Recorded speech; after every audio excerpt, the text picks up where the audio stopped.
നമസ്കാരം. ന്യൂസ് 18 പൊതുവേദിയിലേക്ക് സ്വാഗതം. PM ശ്രീ പ്രതിപക്ഷത്തായിരിക്കുമ്പോൾ ഓഹോ, ഭരണത്തിൽ വന്നപ്പോൾ ആഹാ, അമ്മാതിരി ടേൺ ആണ് UDF സർക്കാരിൻ്റേത്. മിനിമം അണികളെ ബോധ്യപ്പെടുത്താൻ പാകത്തിൽ ഒരു ക്യാപ്സ്യൂളെങ്കിലും ഇറക്കാൻ കഴിയാതെ നിന്ന് മെഴുകുകയാണ് നേതാക്കൾ. PM ശ്രീ വഴി RSSന്റെ പൊളിറ്റിക്കൽ അജണ്ട അടിച്ചേൽപ്പിക്കുകയാണ്. സംസ്ഥാനങ്ങൾക്കുമീതെ കേന്ദ്രത്തിൻ്റെ നയം അടിച്ചേൽപ്പിക്കുകയാണ്. പ്രതിപക്ഷ നേതാവായിരിക്കെ VD സതീശൻ്റെ അഭിപ്രായം ഇതായിരുന്നു. ഇപ്പോഴിനി എന്തു പറയുമോ എന്നറിയില്ല. ഇതിനിടയിൽ UDF രാജ്യസഭാംഗങ്ങളായ PV അബ്ദുൽ വഹാബും ജബി മേത്തറും അവരാലാകുന്ന സംഭാവന കൂടി നൽകി.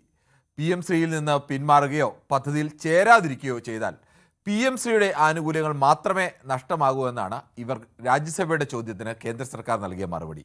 കഴിഞ്ഞ സർക്കാർ ഒപ്പിട്ടതാണ്, ഇനി പിന്മാറാനാവില്ല, പിന്മാറിയാൽ മറ്റ് പദ്ധതികൾക്കുള്ള ഫണ്ട് കിട്ടില്ല തുടങ്ങിയ ന്യായങ്ങൾ പറയാനുള്ള അവസരമാണ് ഈ ചോദ്യം വഴി ഇരു നേതാക്കളും അടച്ചത്. ലീഗാണ് ശരിക്കും പെട്ടു നിൽക്കുന്നത്. കരാർ കീറി അറബിക്കടലിലെറിയും, ചവറ്റുകൊട്ടയിൽ തട്ടും എന്നൊക്കെയാണ് KM ഷാജിയും PMS രാവുമൊക്കെ അന്ന് വെച്ചുകാച്ചിയത്. UDF കൺവീനറാണെങ്കിൽ ഇന്ന് പറഞ്ഞു പെടുകയും ചെയ്തു. PM ശ്രീ പദ്ധതിയിൽ നിന്ന് പിന്മാറാൻ കഴിയാത്ത സാഹചര്യമാണെന്നും ഏതൊക്കെ സ്കൂളുകളിൽ പദ്ധതി നടപ്പാക്കുമെന്ന കാര്യം UDF തീരുമാനിക്കുമെന്നുമായിരുന്നു അടൂർ പ്രകാശ് ഇന്നലെ UDF യോഗത്തിന് ശേഷം പറഞ്ഞത്.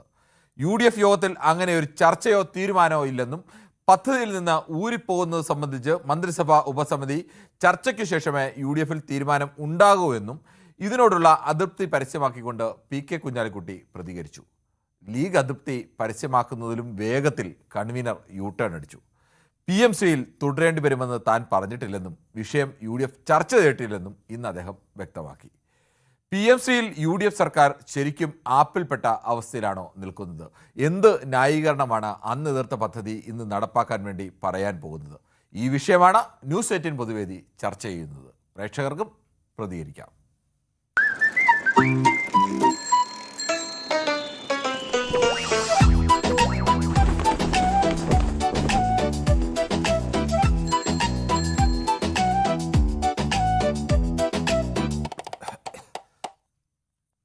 സന്തോഷാണ് കാസർഗോഡ് നിന്നും ചേരുന്നത്. ശ്രീ സന്തോഷ്, താങ്കൾക്ക് എന്ത് തോന്നുന്നു ഈ UDF സർക്കാരിൻ്റെ PM ശ്രീയിലെ ഇപ്പോഴത്തെ ടേൺ സംബന്ധിച്ച്? ശ്രീ കണ്ണനാണ് ആലപ്പുഴയിൽ നിന്നും. ശ്രീ കണ്ണൻ, താങ്കൾക്ക് പറയാം. നമസ്തേ സാർ. ഹലോ, പറയാം, താങ്കൾ പറഞ്ഞോളൂ. സാറേ, ഇപ്പം നമ്മൾക്കറിയാം, നിലപാടില്ലാത്ത രാജകുമാരനാണ് ഇപ്പം ഭരിക്കുന്നത്. കാരണം ഇപ്പം പറയുന്ന ഒന്നും ഇപ്പം ക്ഷേമ പെൻഷൻ തന്നെ പാവങ്ങൾക്ക് കൊടുത്തിട്ടില്ല. ഇപ്പൊ തന്നെ ഇവര് കയറിയതിനു ശേഷം മൊത്തത്തിൽ ഇവർക്ക് എതിർത്ത കാര്യങ്ങളെല്ലാം ഇവര് തന്നെ നടപ്പിലാക്കിക്കൊണ്ടിരിക്കുകയാണ്. അതുമാത്രമല്ല, ഇപ്പൊ ഈ നമ്മുടെ VD സതീശൻ ഒരു പാട്ട് പറഞ്ഞായിരുന്നു, ഈ മോഹൻലാലിനെയും ശ്രീനിവാസനെയും കൊണ്ട് ചതിച്ച, മാമുക്കയെ കൊണ്ട് ചതിച്ച ആ മാമുക്കയായിട്ട് മാറുവാണ്. കാരണം കടൽ കാണാ കടലിലെ മേലെ മോഹപ്പവും കുരുവി പറഞ്ഞ് ആ പാട്ട് കഴിഞ്ഞ ദിവസം പാടിയായിരുന്നു അദ്ദേഹം. അപ്പൊ ആ ഒരു മാമുക്കയായിട്ട് മാറുവാണ്, ചതിയൻ. ശരി, താങ്കളുടെ അഭിപ്രായം അങ്ങനെയാണ്. ശ്രീ പ്രേമനാണ്, പിണറായിയിൽ നിന്നാണ് വിളിക്കുന്നത്. ശ്രീ പ്രേമൻ, കഴിഞ്ഞ സർക്കാരിനെ, പ്രത്യേകിച്ച് CPM ഏറ്റവും വെട്ടിലാക്കിയതായിരുന്നു ഈ PM ശ്രീ രഹസ്യമായി പോയി ഒപ്പിട്ടത്. അന്ന് അതിനെതിരെ അതിശക്തമായ പ്രതിഷേധം ചെയ്ത RSS അജണ്ടയാണ്. അത് നടപ്പാക്കാൻ വേണ്ടിയാണ് പ്രധാനമന്ത്രിയെയും അമിത്ഷായും കണ്ട പിണറായി വിജയൻ രഹസ്യമായി ഇതിൽ ഒപ്പിട്ടത് എന്നൊക്കെയായിരുന്നു അന്നത്തെ പ്രതിപക്ഷ നേതാവ്, ഇപ്പോഴത്തെ മുഖ്യമന്ത്രി VD സതീശൻ പറഞ്ഞത്. പക്ഷേ ഇപ്പോൾ PM ശ്രീയുമായി മുന്നോട്ട് പോകുന്നെന്ന് UDF കൺവീനർ പറയുന്നു. അപ്പോൾ അവസാനം തിരുത്തിയിട്ടുണ്ട്. പക്ഷേ ഇപ്പോഴും PM ശ്രീയുമായി മുന്നോട്ട് പോകുന്ന നിലപാടിൽ തന്നെ നിൽക്കുകയാണ് ഈ സർക്കാർ. എന്താണ് താങ്കൾക്ക് ഇതേക്കുറിച്ച് പറയാനുള്ളത്? മുഖ്യമന്ത്രി പറയുന്നു, വിദ്യാഭ്യാസ മന്ത്രി എന്ന് പറയുന്നു, പിന്നെ ഓരോ മന്ത്രിമാരും വ്യത്യസ്ത അഭിപ്രായമല്ല, ആർക്കും ഒരു ഏകീകരിച്ച അഭിപ്രായമില്ല. ശ്രീ പ്രേമൻ, മുഖ്യമന്ത്രിയും ഈ വിദ്യാഭ്യാസ മന്ത്രിയൊക്കെ തള്ളിക്കളഞ്ഞിട്ട് അവരെല്ലാം ഏകദേശം ഒരേ അഭിപ്രായം തന്നെയാണ് പറഞ്ഞത്. PMCയിൽ ഒപ്പുവെക്കില്ല എന്ന് കടലിൽ വലിച്ചെറിയെന്ന് പറഞ്ഞ ആളല്ലേ നമ്മള്. പിന്നെ ഒപ്പുവെച്ചത് കഴിഞ്ഞ സർക്കാർ ഒപ്പുവെച്ചു. ഞങ്ങൾ ആ കരാർ കീറി കടൽ കളയും എന്നാണ് പറഞ്ഞല്ലേ. ഇപ്പോ അതുമായിട്ട് മുന്നോട്ട് പോവുകയാണ്. അപ്പൊ ഇവര് ജനങ്ങളെ തെറ്റിദ്ധരിപ്പിച്ചാണ്, ഈ ഗവൺമെന്റ് ജനങ്ങളെ തെറ്റിദ്ധരിപ്പിക്കുക ചെയ്ത് ഇപ്പോ അവര് പിന്നെ ഇതുമായിട്ട് മുന്നോട്ട് പോവുകയെന്ന്. അപ്പൊ അവർ നിലപാട് എന്താന്ന് മനസ്സിലായില്ല. ഇപ്പൊ എല്ലാ കാര്യങ്ങളും കളവാണ്. അത്രയും എല്ലാം പറയുന്നതിന് വിരുദ്ധമായിട്ട് എല്ലാ നടപടികളും ഇപ്പൊ സ്വീകരിച്ചുകൊണ്ടിരിക്കുന്നത്. അതുകൊണ്ട് ഈ ഗവൺമെന്റിന് തുടരാൻ അർഹതയില്ല എന്നാ പറയുന്നത്. കാരണം എംഒയിൽ മാത്രമാണ് ഒപ്പുവെച്ച്. ഇപ്പൊ എന്താ പറയുന്നത്, നമ്മള് പിന്നെ PMC ഒപ്പുവെച്ച് പണം വാങ്ങിയെന്ന് പറഞ്ഞ് എവിടെയാണ് പണം വാങ്ങിയത് ഇപ്പൊ വ്യക്തമായില്ലേ? ഇപ്പൊ ഇവരുടെ കാഴ്ചപ്പാട് എന്താണെന്ന് വ്യക്തമായി. അതുകൊണ്ട് ഈ ഗവൺമെന്റിന് തുടരാൻ ഒരു അർഹതയില്ല എന്നാ പറയുന്നത്. കാരണം അത്രയും ജനങ്ങളെ വഞ്ചിച്ച് വോട്ട് വാങ്ങിയ ഈ ഗവൺമെന്റ് തുടരാൻ അർഹതയില്ല എന്ന് എനിക്ക് പറയാനുള്ളത്. ഓക്കെ, സർക്കാർ തുടരുന്നതിൻ്റെ സർക്കാരിൻ്റെ തുടക്കമാണ്. അവിടെ ഒരു വിഷയം വന്നതെന്ന് സർക്കാർ തുടരാൻ അർഹതയില്ല എന്ന് പറയുന്നതിലൊന്നും കാര്യമില്ല. പക്ഷേ കടുത്ത യു ടേൺ തന്നെയാണ് അവരുടെ നിലപാടിൽ നിന്ന്. ഈ സൂപ്പിയാണ് വെള്ളമുണ്ടയിൽ നിന്ന്. ശ്രീ സൂപ്പി, താങ്കൾക്ക് എന്ത് തോന്നുന്നു? ഈ പ്രതിപക്ഷത്തായിരിക്കുമ്പോൾ പറയുന്നത് പോലെ അത്ര എളുപ്പമല്ല ഭരണത്തിൽ കയറിയാൽ കാര്യങ്ങൾ മുന്നോട്ട് കൊണ്ടുപോകൽ എന്നത് ഇപ്പോൾ ബോധ്യപ്പെട്ട് അവസാനം യു ടേൺ അടിക്കേണ്ട അവസ്ഥയിലാണോ UDF? നമസ്കാരം. നമസ്കാരം. വയനാട്ടിൽ ശക്തമായ മഴയാ. ആണോ? അതെ, മഴ എന്ന് വിചാരിച്ച് ചാനലൊക്കെ പോവാം ഈ മഴ കൊണ്ട്. എങ്ങനെയുണ്ട്? രാവിലെ മുതൽ മഴയാണോ? ഇല്ല, ഇടയ്ക്കോട്ട്. ഇപ്പൊ ഉച്ച കഴിഞ്ഞാൽ ഭയങ്കര ശക്തമായ മഴ, ഇരുട്ട് പിടിച്ചില്ല മുഴുവൻ. അപ്പൊ മഴയിൽ വേറെ കുഴപ്പങ്ങളൊന്നും ഉണ്ടാവാതിരിക്കട്ടെ എന്ന് നമുക്ക് ആഗ്രഹിക്കാം. പിന്നെ എന്റെ അഭിപ്രായത്തിൽ പിന്നെ ഈ കേരള സർക്കാർ തുടക്കം മുതലേ ഇടതുപക്ഷ സർക്കാരിനെയാണ് കുറ്റപ്പെടുത്തിയത്. കാരണം അവര് ഒപ്പിട്ട് അതുകൊണ്ട് പൈസ മേടിച്ച് പോയി എന്നൊക്കെ പറഞ്ഞത്. ഇപ്പൊ അറിഞ്ഞല്ലോ, ലോകസഭയില് ചോദ്യങ്ങൾക്ക് ഉത്തരം കിട്ടിയല്ലോ, മറുപടി. പിന്നെ എന്ത് പറയും ലീഗിന്റെ സംസ്ഥാന നേതാക്കന്മാർ, പ്രസിഡന്റ് പാണക്കാട് തങ്ങളൊക്കെ എന്ത് പറയുന്നു അത് വിലയിരുത്തരുത്. കാരണം അവരൊക്കെ ഇനിയെങ്ങനെ തിരിച്ചറിയണം ഈ UDFന്റെ ഈ കപട മുഖങ്ങള് വലിച്ചെറിഞ്ഞിട്ട് UDFന്റെ മുന്നണിയിൽ പോകുന്നതാണ് എന്റെ അഭിപ്രായം. ശരി, ഓക്കെ. ശ്രീ ഷാജിയാണ് പാലക്കാട് നിന്ന്. ശ്രീ ഷാജി, താങ്കൾക്ക് എന്ത് തോന്നുന്നു? അന്ന് കീറി അറബിക്കടൽ കളയും എന്നൊക്കെ പറഞ്ഞ പാർട്ടിയുടെ പ്രതിനിധിയാണ് ഇപ്പോൾ വിദ്യാഭ്യാസ മന്ത്രിയായിരിക്കുന്നത്. അതേ സർക്കാർ തന്നെയാണ് ഇപ്പോൾ ഈ പദ്ധതിയുമായി മുന്നോട്ട് പോകുന്നത്. എന്താണ് താങ്കൾക്ക് പറയാനുള്ളത്? നമസ്കാരം. പിന്നെ എനിക്ക് ചോദിക്കാനുള്ള ഒരേ ഒരു ചോദ്യമുള്ളൂ. ഈ മൊത്തത്തില് ഇപ്പോ കഴിഞ്ഞ ഗവൺമെന്റ് കൊണ്ട് PMC ഒപ്പിട്ടിട്ട് PMC പദ്ധതി കേരളത്തിൽ നടക്കൂടാ. അതാണ് ഇപ്പൊ ഇപ്പോഴും ഉത്തരം ഷാജി, താങ്കളുടെ ടെലിഫോൺ ബന്ധത്തിൽ ചില തടസ്സങ്ങളുണ്ടെന്ന് തോന്നുന്നു, വ്യക്തമാകുന്നില്ല പറയുന്നത്. ശ്രീ മഹിയാണ് കിള്ളിപ്പാലത്ത് നിന്നും. ശ്രീ മഹി. നമസ്കാരം സാറേ. നമസ്കാരം സാറേ. കട്ടികളെ 2-3 വാക്കുകൾ. പിന്നെ VD സതീഷ് അംബാനിക്ക് എഗ്രിമെന്റ് കൊടുത്തിട്ടുണ്ട്. 2031 BJP അധികാരത്തിൽ കയറ്റാൻ വേണ്ടിയുള്ള എഗ്രിമെന്റ് ചെയ്തിട്ടുണ്ട്. താങ്കളുടെ കയ്യിലുണ്ടോ പകർപ്പുണ്ടോ? ശ്രീ മഹിയുടെ കയ്യിലുണ്ടോ അതിന്റെ പകർപ്പ്? ശ്രീ മഹി, ആ പകർപ്പ് കയ്യിലുണ്ടായിരുന്നെങ്കിൽ നമുക്കൊരു വലിയ വാർത്തയെ കൊടുക്കാമായിരുന്നു. അതാണ് കേരളം ഞെട്ടുന്ന വലിയ വാർത്തയല്ലേ മഹി പറയുന്നത്. അപ്പോൾ ആ പകർപ്പ് കയ്യിലുണ്ടെങ്കിൽ ഒന്ന് തന്നായിരുന്നെങ്കിൽ ഞങ്ങളൊക്കെ വാർത്തയെ കൊടുത്തേരെ. കേരളത്തിലെ മാധ്യമങ്ങളെല്ലാം വലിയ വാർത്തയാക്കിയേരെ.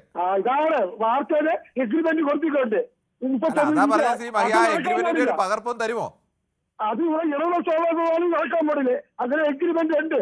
അല്ല, അതാ പറഞ്ഞ ആ എഗ്രിമെന്റിന്റെ പകർപ്പും തരുമോ എന്ന് ചോദിച്ചത്. ഞാൻ ചോദിച്ചത് പറയും.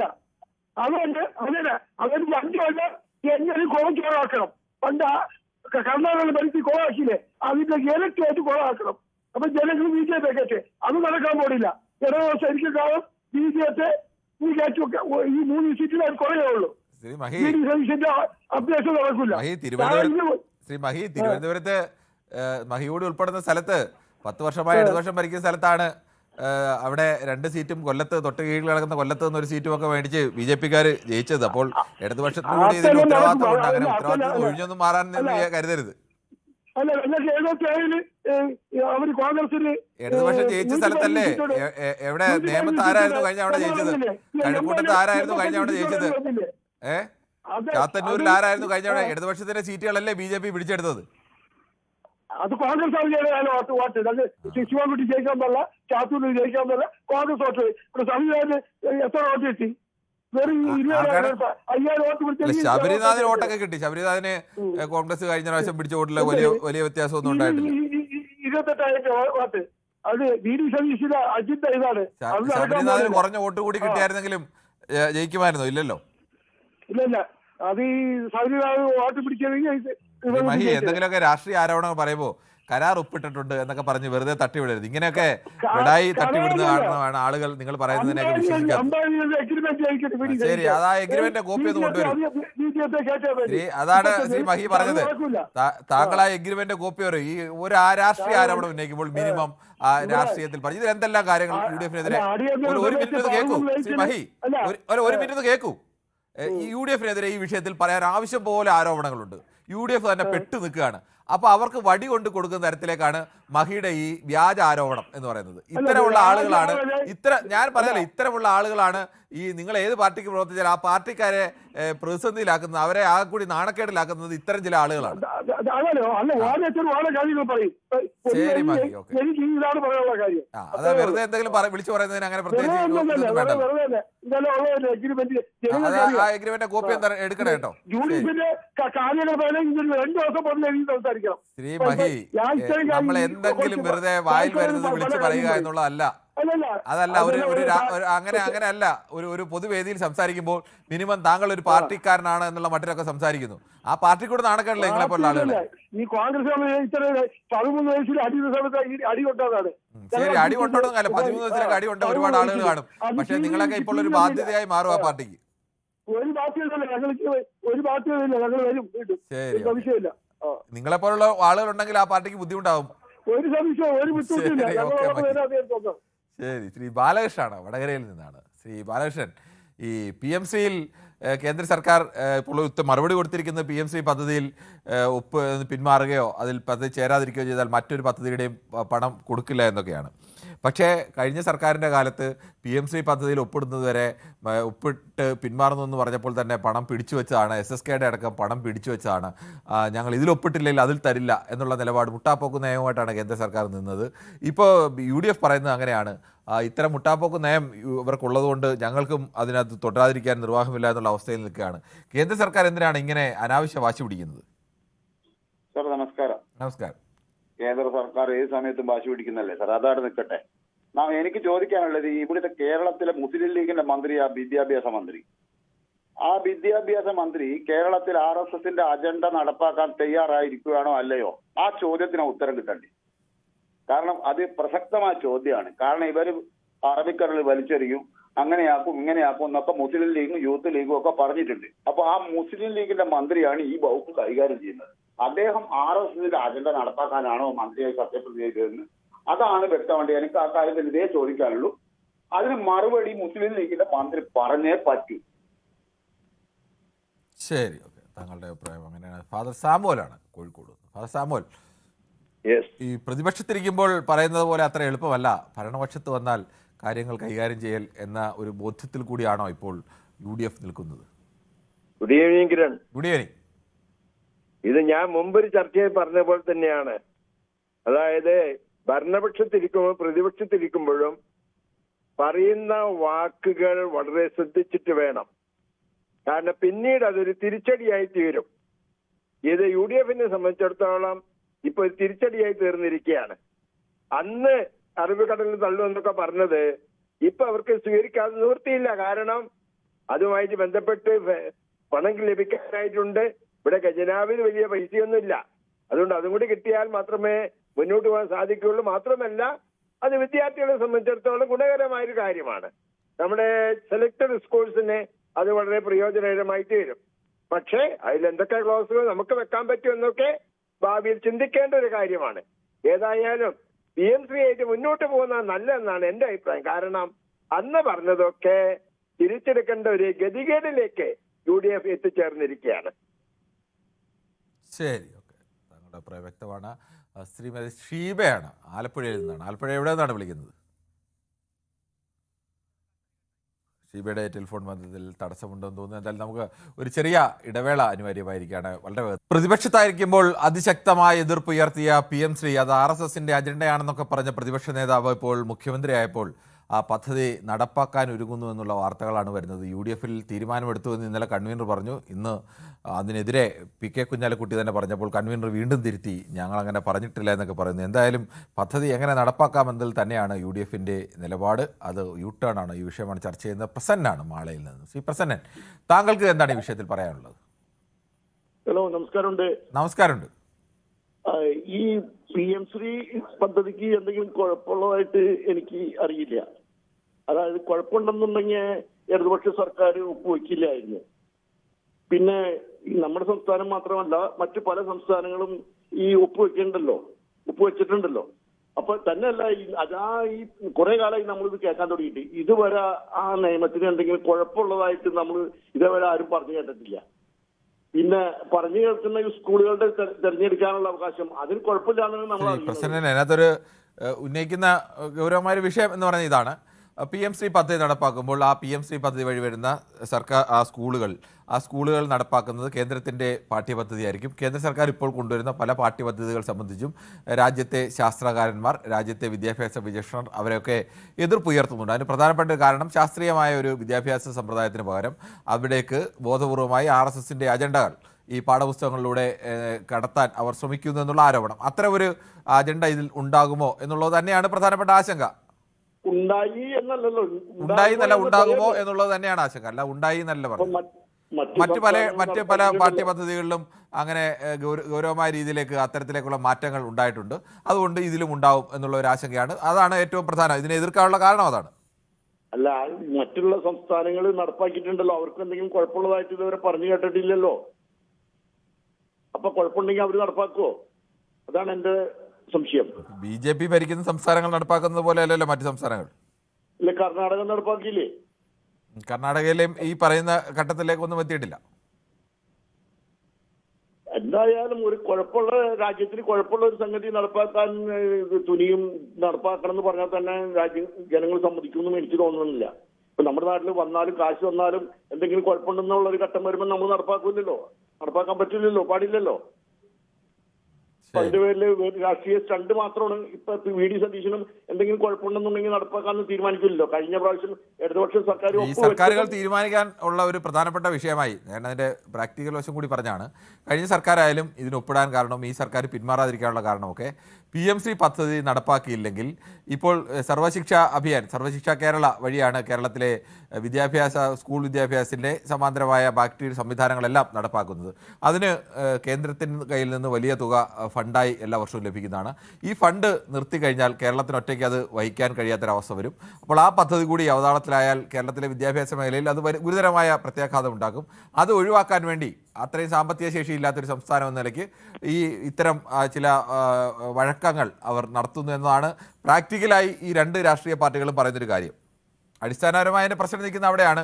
ഇങ്ങനെ ഒരു പദ്ധതി നടപ്പാക്കുമ്പോൾ അതിന് മറ്റ് നിബന്ധനകൾ വെച്ച് ഒരു സർക്കാരിനെ സാമ്പത്തികമായി ഞെരുക്കാൻ ഉള്ള ശ്രമം, ഞങ്ങൾ പറയുന്നത് കേട്ടില്ലെങ്കിൽ ഞങ്ങൾ മറ്റ് പണം തരില്ല എന്ന് പറയുന്ന ഒരു നയം, അതിൽ എത്രത്തോളം ശരിയായ ഒരു നയമാണ് അതെന്നുള്ള ചോദ്യമുണ്ട്.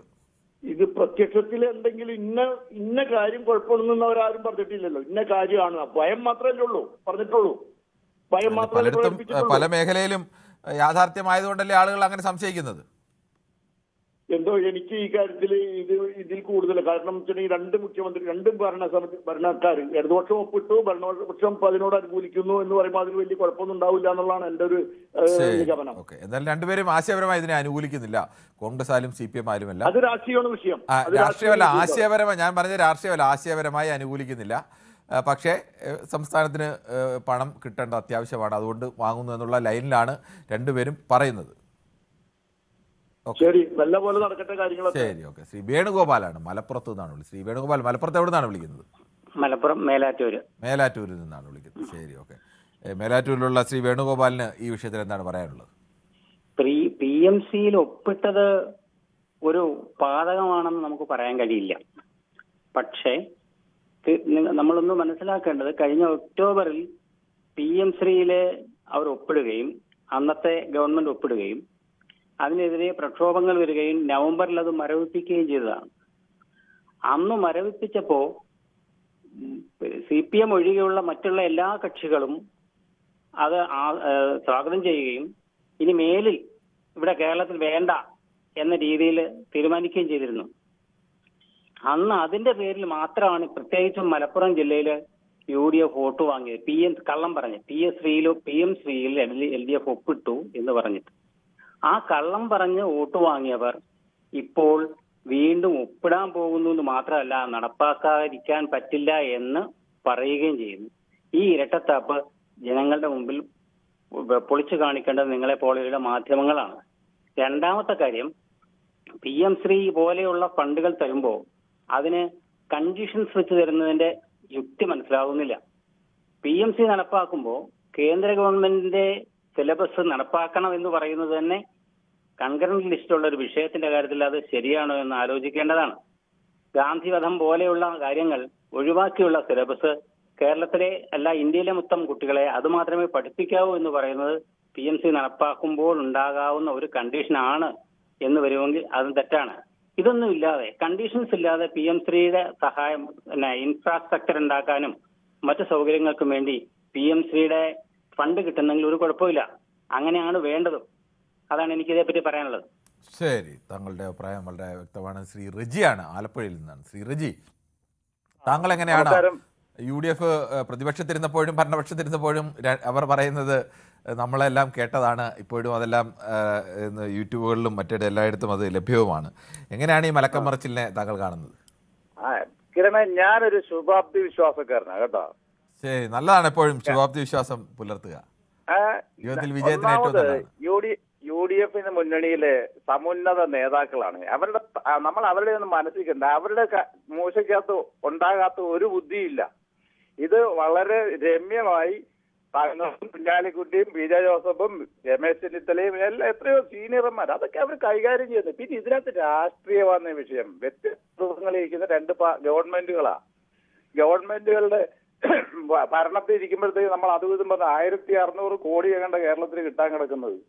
അതിന് ഇവിടെ രാഷ്ട്രീയം പറഞ്ഞ ആ കാശ് വേണ്ടെന്നും വെക്കേണ്ട കാര്യമില്ലെന്നേ. ഇനിയും 3 വർഷം കിടക്കുക ഈ BJP ഗവൺമെന്റിന്റെ കാലാവധി. ഇങ്ങനെ നമ്മൾ പോയാൽ നമുക്ക് കേരളത്തിന് ഒന്നും കിട്ടാതാവുമല്ലോ. അപ്പൊ ഗവൺമെന്റിന്റെ രീതി പ്രവർത്തിക്കുക, രാഷ്ട്രീയ പാർട്ടിയായിട്ട് പ്രവർത്തിക്കുക. 28 സംസ്ഥാനങ്ങളിൽ കേരളത്തിന് മാത്രം എന്താ, കേരളം അതിസങ്കീർണമായ രാഷ്ട്രീയമാണ് കൈകാര്യം ചെയ്യുന്നത്. അതുകൊണ്ടാണ് ഇത്രയും പെടുന്നത് നമ്മൾ. ഇതെന്തെങ്കിലും സിമ്പിളായിട്ട് ചെയ്യാവുന്ന കാര്യങ്ങളേ ഉള്ളെന്ന് ഞാൻ പൂർണ്ണമായി വിശ്വസിക്കുകയാണ്. UDF അത് അതിജീവിക്കും, കാശ് വാങ്ങിക്കും. ശരി, താങ്കൾ പറഞ്ഞ വളരെ പ്രധാനപ്പെട്ട ഒരു വിഷയം തന്നെയാണ്. UDFന്റെ പ്രധാനപ്പെട്ട നേതാക്കളൊക്കെ അവർ വളരെ എക്സ്പീരിയൻസ്ഡ് ആയ കാര്യങ്ങൾ, ഇതിലും കൊഴിഞ്ഞു പറഞ്ഞ പ്രശ്നങ്ങളൊക്കെ അനായാസം മറികടക്കാൻ ശേഷിയുള്ള ആളുകളൊക്കെ തന്നെയാണ്. അതിലൊന്നും യാതൊരു സംശയവുമില്ല.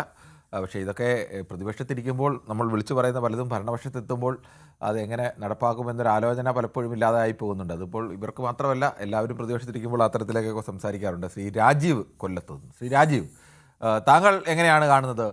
പ്രതിപക്ഷത്തിരുന്നപ്പോൾ നിശിതമായി വിമർശിക്കുകയും എതിർക്കുകയും RSSന്റെ അജണ്ടയാണ് എന്നൊക്കെ പറയുകയും ചെയ്തിട്ട് ഇപ്പോൾ അത് പണം വാങ്ങാൻ വേണ്ടി ഞങ്ങൾ നടപ്പാക്കേണ്ടി വരുന്നു എന്നൊക്കെ പറയുന്നതിനെ പറഞ്ഞോളൂ. സാറ് ഇതിന്റെ ചർച്ച ഈ ചാനലിൽ തന്നെ സാറും മറ്റേ മനു സാറും കൂടെ ഒരു 10-20 പ്രാവശ്യം എടുത്തിട്ടുണ്ടെന്ന് തോന്നുന്നു. പിന്നെ ഒരുപാട് തവണ എടുക്കേണ്ടി എടുത്തിട്ടുണ്ട്. ഇതിന്റെ ഒരു ഇത്രയും ദിവസം നമ്മൾ ഇത് എടുത്തിട്ടുണ്ടെങ്കിൽ സാറിന്റെ അടുത്ത് ഇനിയും ഞാൻ പറയാം, ഇതിനകത്ത് കപടമാണെന്ന് സാറിന് ഇപ്പം മനസ്സിലായില്ലേ? എന്റെ ഒരു വ്യക്തിപരമായിട്ട് ഒരു കാര്യം പറഞ്ഞു, ഇത് കപടമാണ്. ഇത് കപടം എന്ന് പറഞ്ഞത് കഴിഞ്ഞ ഇലക്ഷന് ഇവര് മുസ്ലിം ലീഗിന്റെ അടുത്തും ഇവിടുത്തെ ക്രിസ്ത്യാനികളുടെ അടുത്തും പറഞ്ഞു കൊടുത്തത് എന്തുവാ, ന്യൂനപക്ഷങ്ങളേതാ എല്ലാം പോക്കുന്നു, എല്ലാം കാവ്യവൽക്കരിക്കാൻ പോകുന്നു പറഞ്ഞ് വോട്ട് പിടിച്ചു. അന്നേരം സാറിന് മനസ്സിലായില്ല ഇതിനകത്ത് ഒന്നും ഇല്ലെന്നുള്ളത്. ഇപ്പൊ ഇവര് നടത്താൻ നിൽക്കുക. അപ്പൊ മറ്റവർ നടത്തിയതിനായിരുന്നു CPI അതിനകത്ത് ശകലം പ്രശ്നം കാണിച്ചപ്പോഴാ, അല്ലെങ്കിൽ അവരും നടത്തി. ഇതിനകത്ത് ഒന്നുമില്ല സാറേ, ഇവരും നമ്മളെയൊക്കെ കളിപ്പിക്കുക. ഇത് എന്നെ പോലുള്ള ആളുകളെയും സാറിനെ പോലുള്ള ചാനലുകളെയും യുവമാരി രണ്ടുപേരും കളിപ്പിക്കുക എന്നുള്ള അല്ലാതെ ഒരു കാര്യമില്ല ഇതിനകത്ത്. ഇപ്പൊ സാറിന് മനസ്സിലായില്ലേ ഇവര് നടത്താൻ പോകുന്നതിനകത്ത്? അത് ലീഗാ, വേറെ ആരെങ്കിലും അല്ല, ലീഗുകാരാണ് നടത്താൻ പോകുന്നത്. അപ്പൊ അതിന് കള്ളത്തരാണ് ഇതെല്ലാം. ശരി, അദ്ദേഹം പറയുന്നത് രണ്ട് മുന്നണിയും ആളുകളെ കബളിപ്പിക്കുകയാണ് എന്നുള്ളൊരു വാദമാണ് ഉന്നയിക്കുന്നത്. ശ്രീ KG കുമാറാണ് കൊട്ടാരക്കരയിൽ നിന്ന്. ശ്രീ KG കുമാർ, താങ്കൾക്ക് എന്ത് തോന്നുന്നു? എങ്ങനെ ഇതിൽ നിന്ന് ഒരു ന്യായീകരണമെങ്കിലും കണ്ടെത്തി ഈ പദ്ധതിയിൽ തുടരാം എന്നുള്ള ഒരു ആലോചനയിലാണ് UDF നിൽക്കുന്നത്? മറിച്ചും തിരിച്ചുമൊക്കെ പറഞ്ഞുകൊണ്ടിരിക്കുകയാണ്. എന്താണ് താങ്കൾക്ക് പറയാനുള്ളത്? ഈ എല്ലാ ന്യായീകരണങ്ങൾക്കും അപ്പുറമാണ് ഈ സാമ്പത്തിക പ്രശ്നം എന്ന് പറയുന്നത്. കാര്യം സാമ്പത്തികം ഉണ്ടെങ്കിൽ മാത്രമേ നടത്താൻ പറ്റത്തുള്ളൂ. കാര്യം ഈ വിപ്ലവം പറയുന്ന എല്ലാ നേതാക്കന്മാരുടെയും മക്കള് പിന്നെ വിദേശത്തും പിന്നെ പുറത്ത് സ്വാശ്രയ കോളേജുകളിലും ഒക്കെയാണ് പഠിച്ചത്. ഇപ്പോഴും പല നേതാക്കന്മാരുടെ മക്കൾ പുറത്ത് പഠിച്ചുകൊണ്ടിരിക്കുന്നു. അമേരിക്കയിൽ പഠിക്കുന്നവരുണ്ട്, ഇംഗ്ലണ്ടിൽ പഠിക്കുന്നവരുണ്ട്, പിന്നെ കേരള സംസ്ഥാനത്തിന് ഇന്ത്യക്കകത്ത് തന്നെ കേരളത്തിന് പുറത്തുള്ള മറ്റു സംസ്ഥാനങ്ങളിൽ പഠിക്കുന്ന ആൾക്കാരുണ്ട്. ഇവിടുത്തെ ഈ പാവപ്പെട്ട കുട്ടികൾക്ക്, ഏറ്റവും പാവപ്പെട്ട കുട്ടികൾക്ക് അവരുടെ വിദ്യാഭ്യാസത്തിന് ഒരു ഉന്നമനം കിട്ടാൻ വേണ്ടിയിട്ട് ഈ തുക മേടിച്ചെടുക്കേണ്ടാത്ത ഒരു കാര്യവുമില്ല. വെറുതെ ആവശ്യമില്ലാത്ത കാര്യം ഈ PM ശ്രീ അറബിക്കടൽ എന്ന് പറഞ്ഞ ലീഗിന് തന്നെ അവസാനം ഇപ്പൊ ഇത് നടത്തേണ്ട അവസ്ഥയിലേക്ക് വന്നിരിക്കുകയാണ്. കാര്യം എന്ന് പറഞ്ഞു കഴിഞ്ഞാൽ ഈ പുറത്ത് നിൽക്കുമ്പം ഇങ്ങനെ പല കാര്യങ്ങളും പറയും, പക്ഷെ കാശിന്റെ കാര്യം പിന്നെ ആലോചിച്ച് നോക്കുമ്പോഴെന്ന് പറഞ്ഞു കഴിഞ്ഞാൽ കാര്യം ഇത് നടപ്പാക്കാൻ കാര്യം എന്ന് പറഞ്ഞാൽ ഈ PM ശ്രീയിൽ വേറൊന്നുമില്ല. കാര്യം ഇതിൽ ഈ നേരത്തെ ഉള്ള ഈ PM ശ്രീയിൽ എന്ന് പറഞ്ഞു കഴിഞ്ഞാൽ അധിനിവേശ ശക്തിയുടെ ചരിത്രത്തിന് പ്രാധാന്യം കുറയ്ക്കും.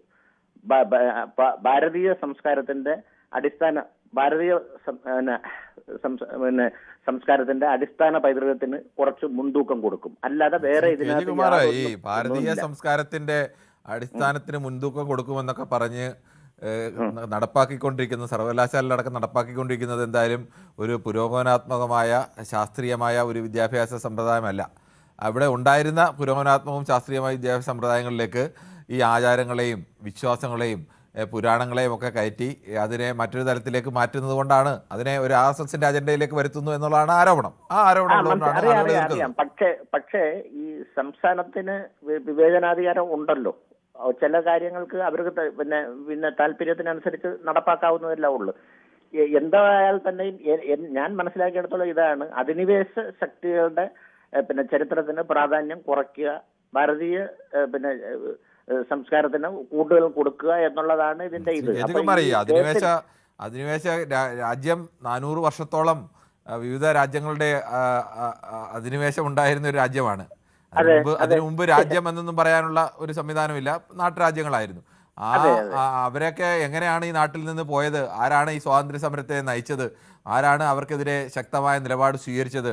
ആരാണ് അവർക്കൊപ്പം നിന്നത്? അതൊക്കെ പുതിയ തലമുറ അറിയണ്ടേ? നമ്മുടെ ചരിത്രത്തെക്കുറിച്ച് നമ്മൾ അറിയണ്ടേ? അത് അറിയൽ പ്രധാനമല്ലേ? അല്ല, അത് വേറൊരു കാര്യമുണ്ട്. ഈ ഒപ്പം നിന്നതിൽ തന്നെ ഈ സ്വാതന്ത്ര്യലബ്ധിക്ക് ശേഷം ഉള്ള ഇങ്ങോട്ടുള്ള കാലഘട്ടത്തിൽ പല പ്രധാനപ്പെട്ട വ്യക്തികളെയും അവഗണിച്ചിട്ടുണ്ട്. അപ്പൊ ആ അവഗണിച്ചിട്ടുള്ള ആൾക്കാരെ കൂടി ഉൾപ്പെടുത്തുക എന്നുള്ള ഒരു ഇത് കൂടി ഉണ്ട്. കാര്യം എന്ന് പറഞ്ഞു കഴിഞ്ഞാൽ ഇപ്പം ഈ UDF പുറത്തു വന്നപ്പോൾ എന്തെല്ലാം കാര്യങ്ങളാണ് പറഞ്ഞത്. ഇപ്പൊ അവസാനം ഇനി ഞങ്ങൾക്ക് ഇനി 500 മുതലാളിയെ ഉള്ളു എന്നുള്ള ഒരു അവസ്ഥയിലോട്ടാണ് കാര്യങ്ങൾ എത്തിച്ചിരിക്കുന്നത്. ലീഗിന് തന്നെ നടപ്പാക്കേണ്ടി വന്നത് അതാണ് ഏറ്റവും വലിയ ഇതെന്ന് പറയുന്നത്.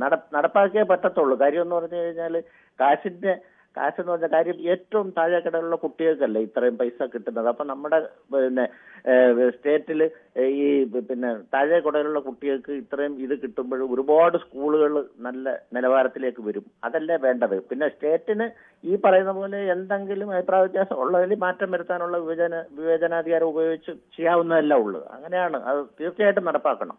കാര്യം ഇനി ഇതിൽ വേറെ ഒരു ഇതൊന്നും പറഞ്ഞിട്ട് പിന്നോട്ട് പോകേണ്ട ഒരു കാര്യവുമില്ല. കാര്യം കേന്ദ്രത്തിൽ നിന്ന് കിട്ടാവുന്നത് എല്ലാം വാങ്ങിച്ച് എടുക്കണം. അത് ഈ PMC ആയാലും മറ്റ് ഏത് കാര്യമായാലും എന്നുള്ളതാണ് എൻ്റെ ഒരു അഭിപ്രായം. ഓക്കെ, ശരി, താങ്കളുടെ അഭിപ്രായം അങ്ങനെയാണ്. ശ്രീ രാധാകൃഷ്ണനാണ്, വൈറ്റിലയിൽ നിന്നാണ്. ശ്രീ രാധാകൃഷ്ണൻ, താങ്കൾക്ക് എന്ത് തോന്നുന്നു? നമസ്കാരം, പറഞ്ഞു. PMC അടക്കമുള്ള എല്ലാ പദ്ധതികളും, അതായത് ആനുകൂല്യങ്ങൾ ജനങ്ങൾക്ക് കിട്ടാവുന്ന എല്ലാം വാങ്ങിക്കൊടുക്കണമെന്ന്. ജനങ്ങൾക്ക് കിട്ടട്ടെ. ജനങ്ങൾ പലതും ഈ രാഷ്ട്രീയം പറഞ്ഞുകൊണ്ട് തഴഞ്ഞ് കിട്ടാതിരുന്നു കഴിഞ്ഞാൽ അത് വളരെ ഇതല്ലേ. കാരണം കഴിഞ്ഞ സർക്കാരാണെങ്കിൽ തന്നെ 60 വയസ്സ് കഴിഞ്ഞ ആളുകൾക്ക് ചികിത്സാ സഹായം കേന്ദ്ര സർക്കാരിനുണ്ട്. അത് ഇവിടെ നടപ്പാക്കിയില്ല. അതുകൊണ്ട് എന്തോരം പേർക്ക് ഈ പ്രായമുള്ളവരെയൊക്കെ ഇപ്പൊ ഒരു കണ്ടീഷനിൽ ആരും നോക്കാനില്ലാത്തൊരവസ്ഥയാണ്. അപ്പൊ അവർക്ക് കേന്ദ്ര സർക്കാർ നടപ്പാക്കിയ പദ്ധതി കേരളത്തിൽ കേന്ദ്ര സർക്കാർ നടപ്പാക്കിയതിനേക്കാൾ മെച്ചപ്പെട്ട രീതിയിൽ ആരോഗ്യ സംവിധാനങ്ങൾ നടപ്പാക്കുന്ന മറ്റേത് സംസ്ഥാനത്തെക്കാൾ മെച്ചപ്പെട്ട രീതിയിൽ ആരോഗ്യ സംവിധാനങ്ങളുള്ള ഒരു നാടല്ലേ കേരളം. അല്ലാതെ നമ്മൾ ഇതും പറഞ്ഞിരുന്നിട്ട് കാര്യമൊന്നുമില്ല. സാധാരണ ജനങ്ങൾ അനുഭവിക്കണേ. അല്ല, ഞാൻ പറയണേ ഇതൊക്കെ പറയണ്ടേ. ഞാൻ പറഞ്ഞുതരാം. കഴിഞ്ഞ സർക്കാർ പറഞ്ഞ് ദരിദ്രയില്ലാത്ത എന്ന് പറഞ്ഞ് എത്ര സ്ഥലത്താണെന്നറിയോ ഇത് കാണിക്കണത്. എന്ന് പറഞ്ഞ പോലെ തന്നെ ഈ ഹോസ്പിറ്റലിൽ ചെല്ലണവർക്ക് ഇരിക്കുക, സാധാരണക്കാർക്ക് ഇരിക്കുക, അതിന്റെ ബുദ്ധിമുട്ട് ചികിത്സയും കിട്ടാണ്ട് ആളുകൾ ഒരു സംശയം ചോദിക്കുകയാണ്. കേരളത്തിൽ ഒരു സാധാരണക്കാരനായ മനുഷ്യന് ആശുപത്രിയിൽ ചെന്നാൽ കിട്ടുന്ന ചികിത്സാ സംവിധാനങ്ങൾ സമാനമായ രീതിയിലോ അതിനടുത്തോ കിട്ടുന്ന ഏതെങ്കിലും ഒരു സംസ്ഥാനം ഇന്ത്യയിലുണ്ടോ? അതാണ് നമ്മൾക്ക് ഇങ്ങനെ പറഞ്ഞുകൊണ്ടിരിക്കുക. ചോദിച്ചല്ലേ എവിടെ ഉണ്ടെങ്കിലും ചൂണ്ടിക്കാണിക്കാൻ താങ്കൾക്ക്. സത്യം ഞാൻ പറഞ്ഞുതരാന്ന്, ഒന്ന് എന്റെ കൂടെ വാ. ആളുകളുടെ ബുദ്ധിമുട്ടും കാര്യങ്ങളും ഞാൻ അവിടുന്ന് കാണിച്ചു തരാം. കേരളത്തിൽ ബുദ്ധിമുട്ടില്ലെന്നല്ല പറഞ്ഞത്. കേരളത്തിൽ ബുദ്ധിമുട്ടിന്റെ 1000 മടങ്ങ് ബുദ്ധിമുട്ടാണ് മറ്റു സംസ്ഥാനങ്ങളിലെല്ലാം. ഞാൻ പറയണ അവിടെയാണെന്നും പറഞ്ഞിട്ട് ഇവിടെയും വേണോ? ഇവിടെ കിട്ടാവുന്ന സഹായം കൊടുക്കാൻ പാടില്ല. ഈ 60 വയസ്സ് പ്രായം കഴിഞ്ഞവർക്ക് ഫ്രീ ചികിത്സ കേന്ദ്ര സർക്കാർ കൊടുക്കുമ്പോൾ അത് കൊടുക്കാനെന്താ ഇത്ര ബുദ്ധിമുട്ട്? അത് നടപ്പാക്കി കൊടുക്കണോന്ന് ജനങ്ങൾക്ക് വേണ്ടിയല്ലേ ഏത് സർക്കാരായാലും ഭരിക്കുന്നത്. 60 വയസ്സ് കഴിഞ്ഞവർക്കെല്ലാം സൗജന്യമായി കൊടുക്കുന്നതെന്ന് എനിക്കറിയില്ല. അതുണ്ട്. അതൊന്ന് ഇത് ചെയ്ത് നോക്ക്. കേരളത്തിൽ അത് ഇല്ലാന്നുള്ളൂ, കാർഡുകളൊക്കെ ഉണ്ട്. പക്ഷെ അതെ, ആരോഗ്യ മേഖലയിൽ കേരള സർക്കാർ ഇനി ആര് ഭരിച്ചാലും കേരളത്തിന്റെ ആരോഗ്യ മേഖലയിൽ കേരളത്തിലെ സാധാരണക്കാരായ ജനങ്ങൾക്ക് നൽകുന്ന സംവിധാനങ്ങൾ ഇന്ത്യയിലെ ഒരു സംസ്ഥാനത്തും സമാനതകളുള്ള ഒരു സംസ്ഥാനം പോലുമില്ല. ആ മേഖല അത്രത്തോളം മെച്ചപ്പെട്ടത് തന്നെയാണ് കേരളം. ഇവിടെ കുഴപ്പങ്ങളില്ല എന്നല്ല പറഞ്ഞത്, പക്ഷേ മറ്റു സംസ്ഥാനങ്ങളെക്കാൾ ഒരുപാട് മെച്ചപ്പെട്ടതാണ്. രാഷ്ട്രീയം പറഞ്ഞുകൊണ്ട് മാറ്റി വെക്കരുത്. അത് രാഷ്ട്രീയമാണ്. ഭരിച്ച രാഷ്ട്രീയക്കാരുടെ മെച്ചം കൊണ്ടാണ് കേരളത്തിൽ ആ തരത്തിൽ മെച്ചമുണ്ടായത്. ആ നാട്ടിലൊക്കെ ഭരിച്ച രാഷ്ട്രീയക്കാരുടെ കുഴപ്പം കൊണ്ടാണ് ആ നാടൊന്നും ആ തരത്തിൽ വികസിക്കാതെ പോയത്. അല്ലല്ല, അങ്ങനെയല്ലല്ലോ. പിന്നെ അങ്ങനെ അല്ലാതെ എങ്ങനെയാണ്? ആ നാട്ടുകാരുടെ കുഴപ്പമാണോ? ജനങ്ങളുടെ കുഴപ്പമില്ല. ജനങ്ങൾക്ക് കിട്ടണമെന്ന് ഞാൻ പറയണ. രാഷ്ട്രീയക്കാരത് ഇല്ലാണ്ടാക്കരുതെന്നാ പറയണ. ശരി, കിട്ടാവുന്ന ആനുകൂല്യങ്ങളെ. ശരി, ഓക്കെ. അങ്ങനെ രാധാകൃഷ്ണനാണ് പറഞ്ഞത്. നമുക്ക് മറ്റൊരു പ്രശ്നത്തിലേക്ക് പോകേണ്ടതുണ്ട്. ശ്രീ നാരായണനാണ് ശ്രീകണ്ഠാപുരത്ത്. ശ്രീ നാരായണൻ, താങ്കൾക്ക് പറയാം. Thank you. നമസ്കാരം സാർ. നമസ്കാരം. പറഞ്ഞു കുറെ നാളായി ഇത് കിട്ടുന്നില്ല. അല്ല, കഴിഞ്ഞ പ്രാവശ്യമൊന്നും കിട്ടേണ്ട ആവശ്യമില്ല. ശരി, ഇതൊരു കാലിക പ്രസക്തിയുള്ള ഒരു വലിയ പരിപാടി തന്നെയാണ്. പറഞ്ഞോളൂ താങ്കൾ. അതിന് താങ്കൾ തന്നെ കൃത്യമായി മറുപടി പറഞ്ഞു കൊടുക്കുന്നുണ്ട്. അതുകൊണ്ട് എനിക്കതിന് പ്രത്യേകമായിട്ട് പറയേണ്ടതില്ല. നിങ്ങളെല്ലാം കൂടിയിട്ടാണ് ശരിക്കും പറഞ്ഞാൽ ആ നല്ലൊരു ഇടതുപക്ഷത്തിനെ ഇല്ലാണ്ടാക്കിയിരുന്നില്ല കാര്യത്തിൽ സംശയമുണ്ടാ?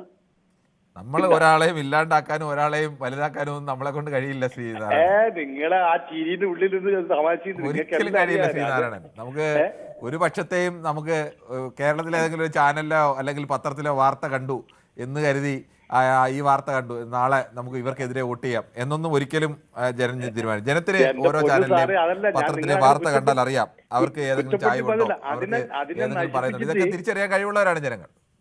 അതെ, ജനങ്ങൾക്ക് തിരിച്ചറിഞ്ഞു. അതുകൊണ്ടാണ് തോൽപ്പിച്ചു കളഞ്ഞത്. എല്ലാ ആനുകൂല്യം കിട്ടിയിട്ടും. അതല്ലേ സംഗതി ശരിക്കും പറഞ്ഞാൽ. ആനുകൂല്യം കിട്ടുന്നതും സർക്കാരിനെ ജയിപ്പിക്കുന്നതുമായി ബന്ധമില്ല. ആനുകൂല്യം ഒന്നും ആരുടെ ഒരു സർക്കാർ ഏത് സർക്കാർ ചെയ്താലും അതൊക്കെ ആ സർക്കാരുകളുടെ ഉത്തരവാദിത്തമാണ്. ആനുകൂല്യം കിട്ടിയതുകൊണ്ട് ആ സർക്കാരിനെ ജയിപ്പിക്കണം ഉത്തരവാദിത്തം തന്നെയാണ്. പക്ഷെ എന്നാലും ആശുപത്രിയൊക്കെ പണ്ട് ഉണ്ടായിരുന്നപ്പോ ചെറിയ കാര്യത്തിന് സമരം ചെയ്തവരല്ലേ ഇവര്.